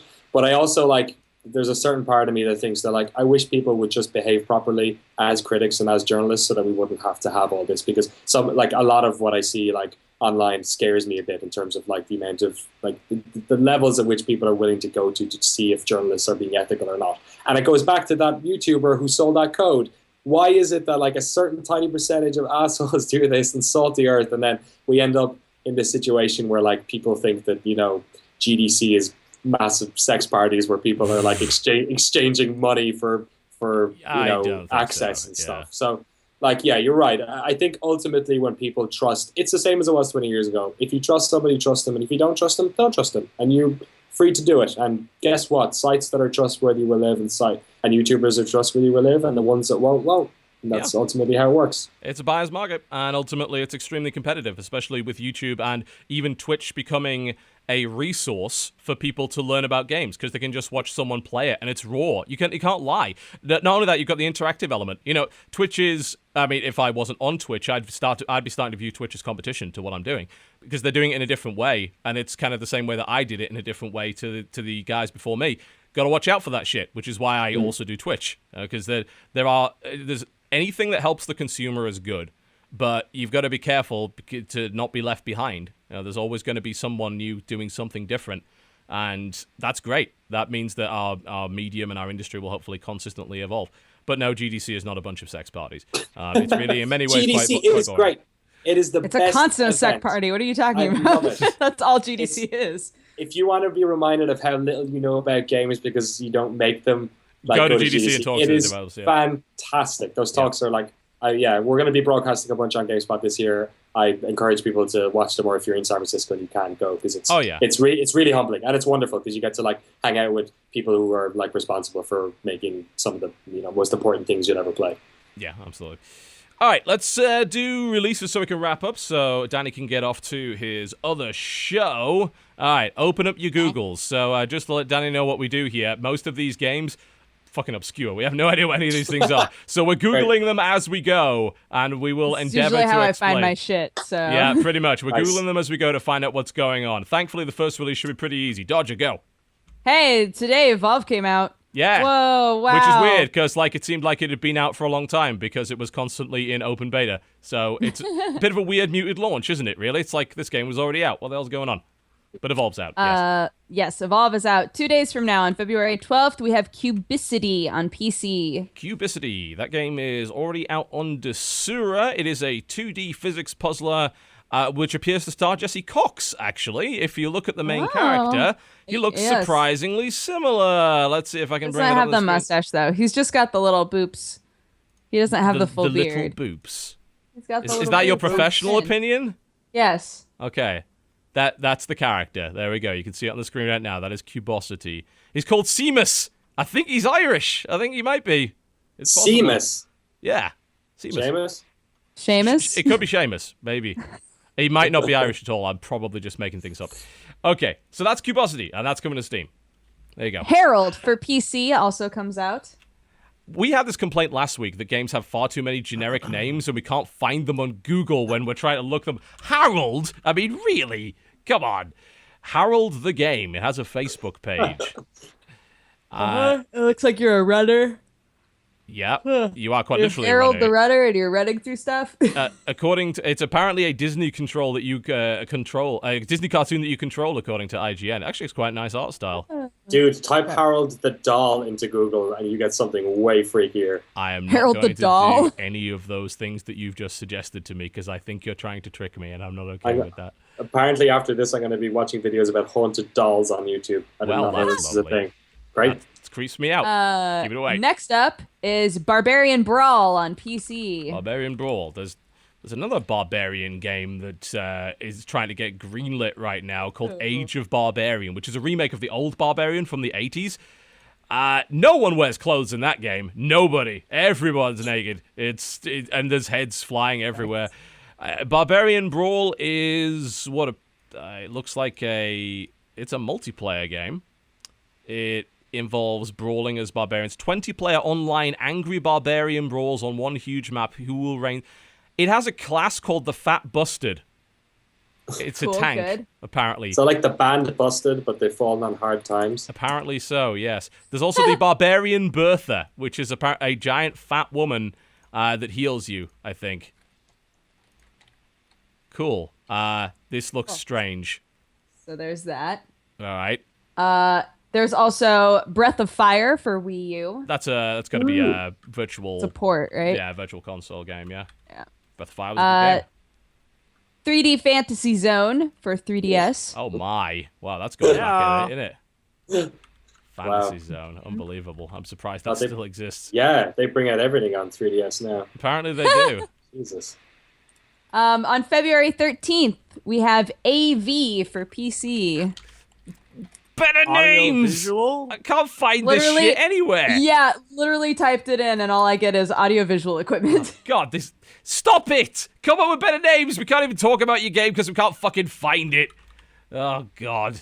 Oh my goodness. I can't find it anywhere. I don't even know what this is. I found it on There. Metacritic, Oh, but did all you? there is a logo. Oh, God. No reviews. Well, Magic that's- Spell Studios made it. Okay. All right, okay. Magic Spell AV. Studios. All right. Here we go. Magic. So, This brought up the RIT Magic Center, which is apparently at the Rochester Institute of Technology. All right, I found the Greenlight page. Here it is. It is a first-person stealth puzzle musical adventure. Fucking what? You can only see the world by producing sound. The enforcement of sound to light provides a unique and exciting sensory experience, featuring custom-created art and music made for AV. Oh, there's a demo, too. If you go to avthegame.com, you can play a free demo of Zone 1. This looks actually kind of interesting. It literally is Winamp Visualizer, the game, but intriguing. Or Daredevil Simulator. It just needs a better name, is what we're saying. Yes, that is a terrible name. Please come up with something better than that. Like the next game, for instance. Oh, War of the Human Tanks? Yeah. War of the Human Tanks for PC is next on our list. That, if I recall correctly, that's one of those fairly critically acclaimed Japanese games where humans are literally tanks.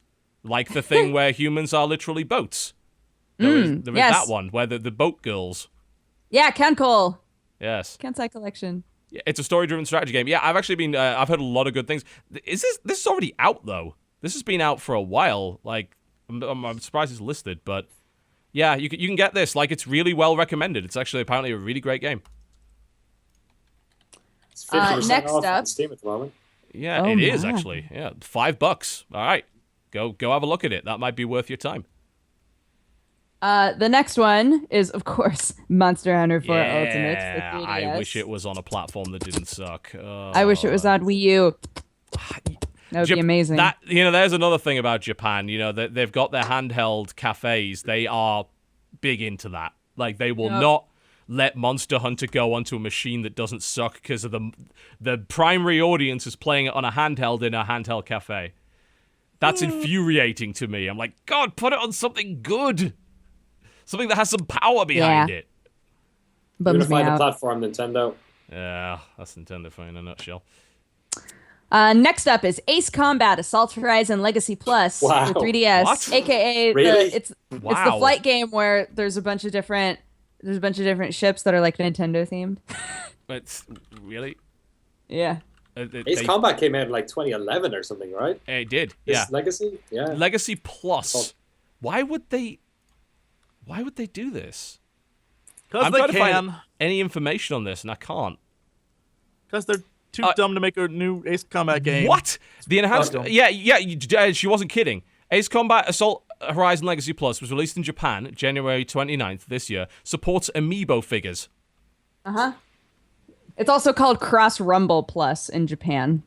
So if you're seeing logos for Cross Rumble Plus, it's not the wrong game. It's the same game. Yeah, you can unlock Mario-themed planes and shit with amiibos. Oh my god, that looks amazing. There's a Bowser A10. Holy shit. Look at this fucking thing. I'm not sure if I can actually show you this. Let me see. You don't get that in your tank game. No, you fucking... Yeah. No, you won't. That's actually... that saddens me. I'm sorry. Yeah, that... Oh, wow. I love Ace Combat games. This is stupid as shit.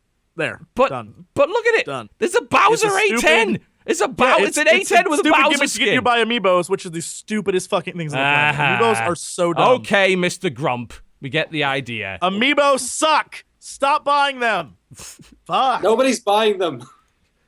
There's that one guy Idiots. that's buying them and Idiots. reselling Right, them. yeah, nobody's buying them. The same What? people who 10 years ago would have had 12 million Beanie Babies are buying these things. Yeah. You're idiots. That's fair. You're I still have all my idiots. Beanie Babies. Yep. If you scan in the Bowser Point toy, you get taken. an A10A Bowser. Point taken.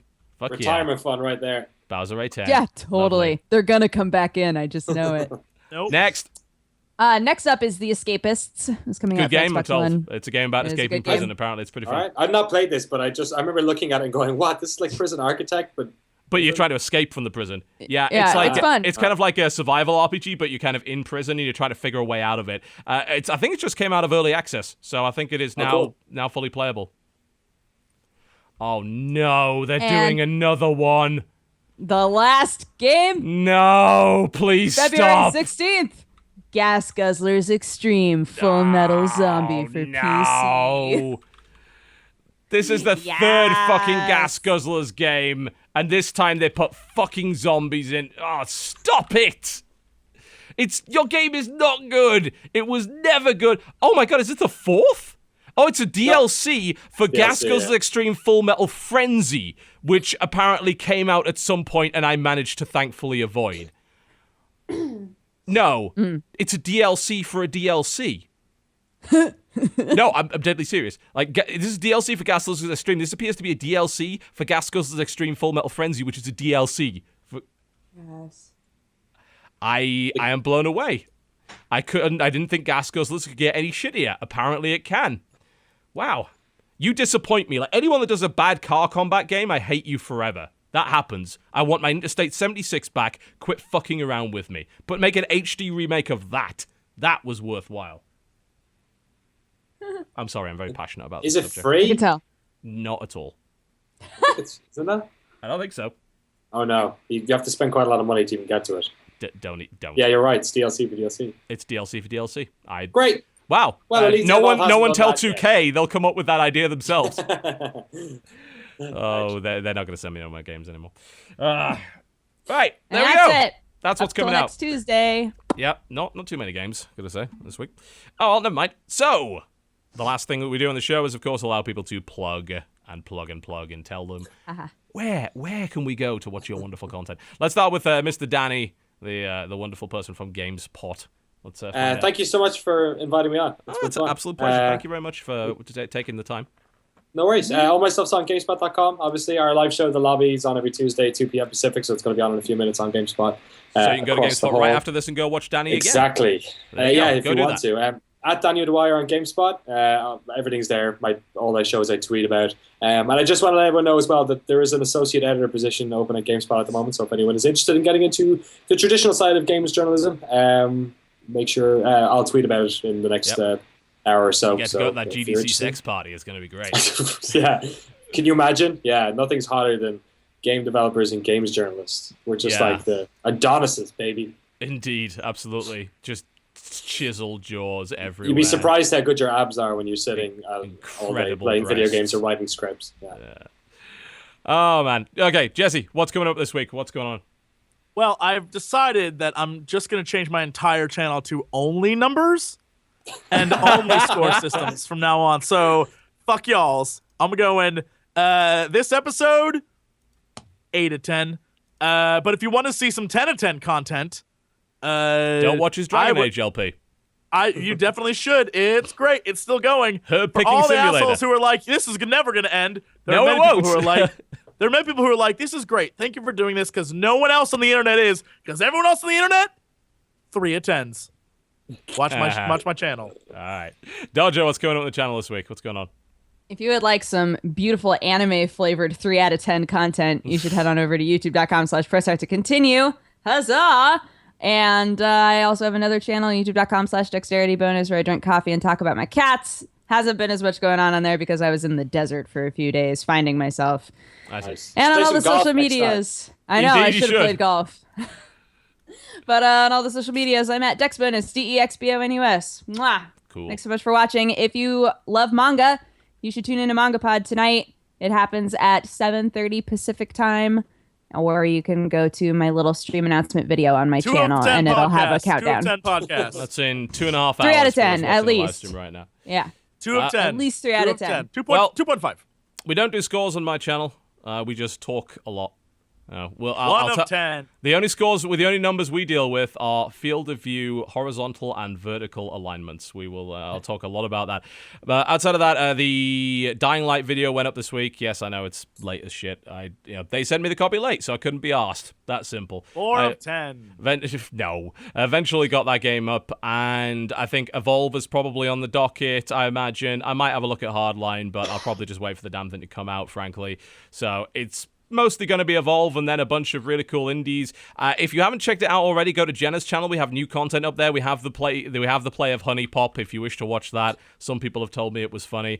And we also just put out a new show that we're calling Snark Trailers, where we take some obscure games from Steam that have just come out, give them a few minutes publicity in exchange for being allowed to snark at them. So you will find that on youtube.com/JennaBane. Apparently some of the devs quite liked it, so we're probably going to be doing more of that. Oh god, the Honey Pop video is at 150,000 views already. Holy shit. All right, there you go. All right, we're going to let Danny go to his other show. Remember to go over to GameSpot.com to watch The Lobby, which is his podcast that's going to be going on in about 5 minutes' time. Thank you very much for watching the show. And, of course, big thanks to our sponsor, Squarespace, for allowing this to happen and letting us 10 get... of 10. 10 out of 10 for 10, Squarespace. Giant piles of 10 out of internet money. 10. That's what we like for that. We might change the name to the Snark Tank. I like that. All right, folks, thank you very much. Hopefully you have a wonderful evening, and we'll see you around. Goodbye. Goodbye. Bye. Mwah, mwah, mwah.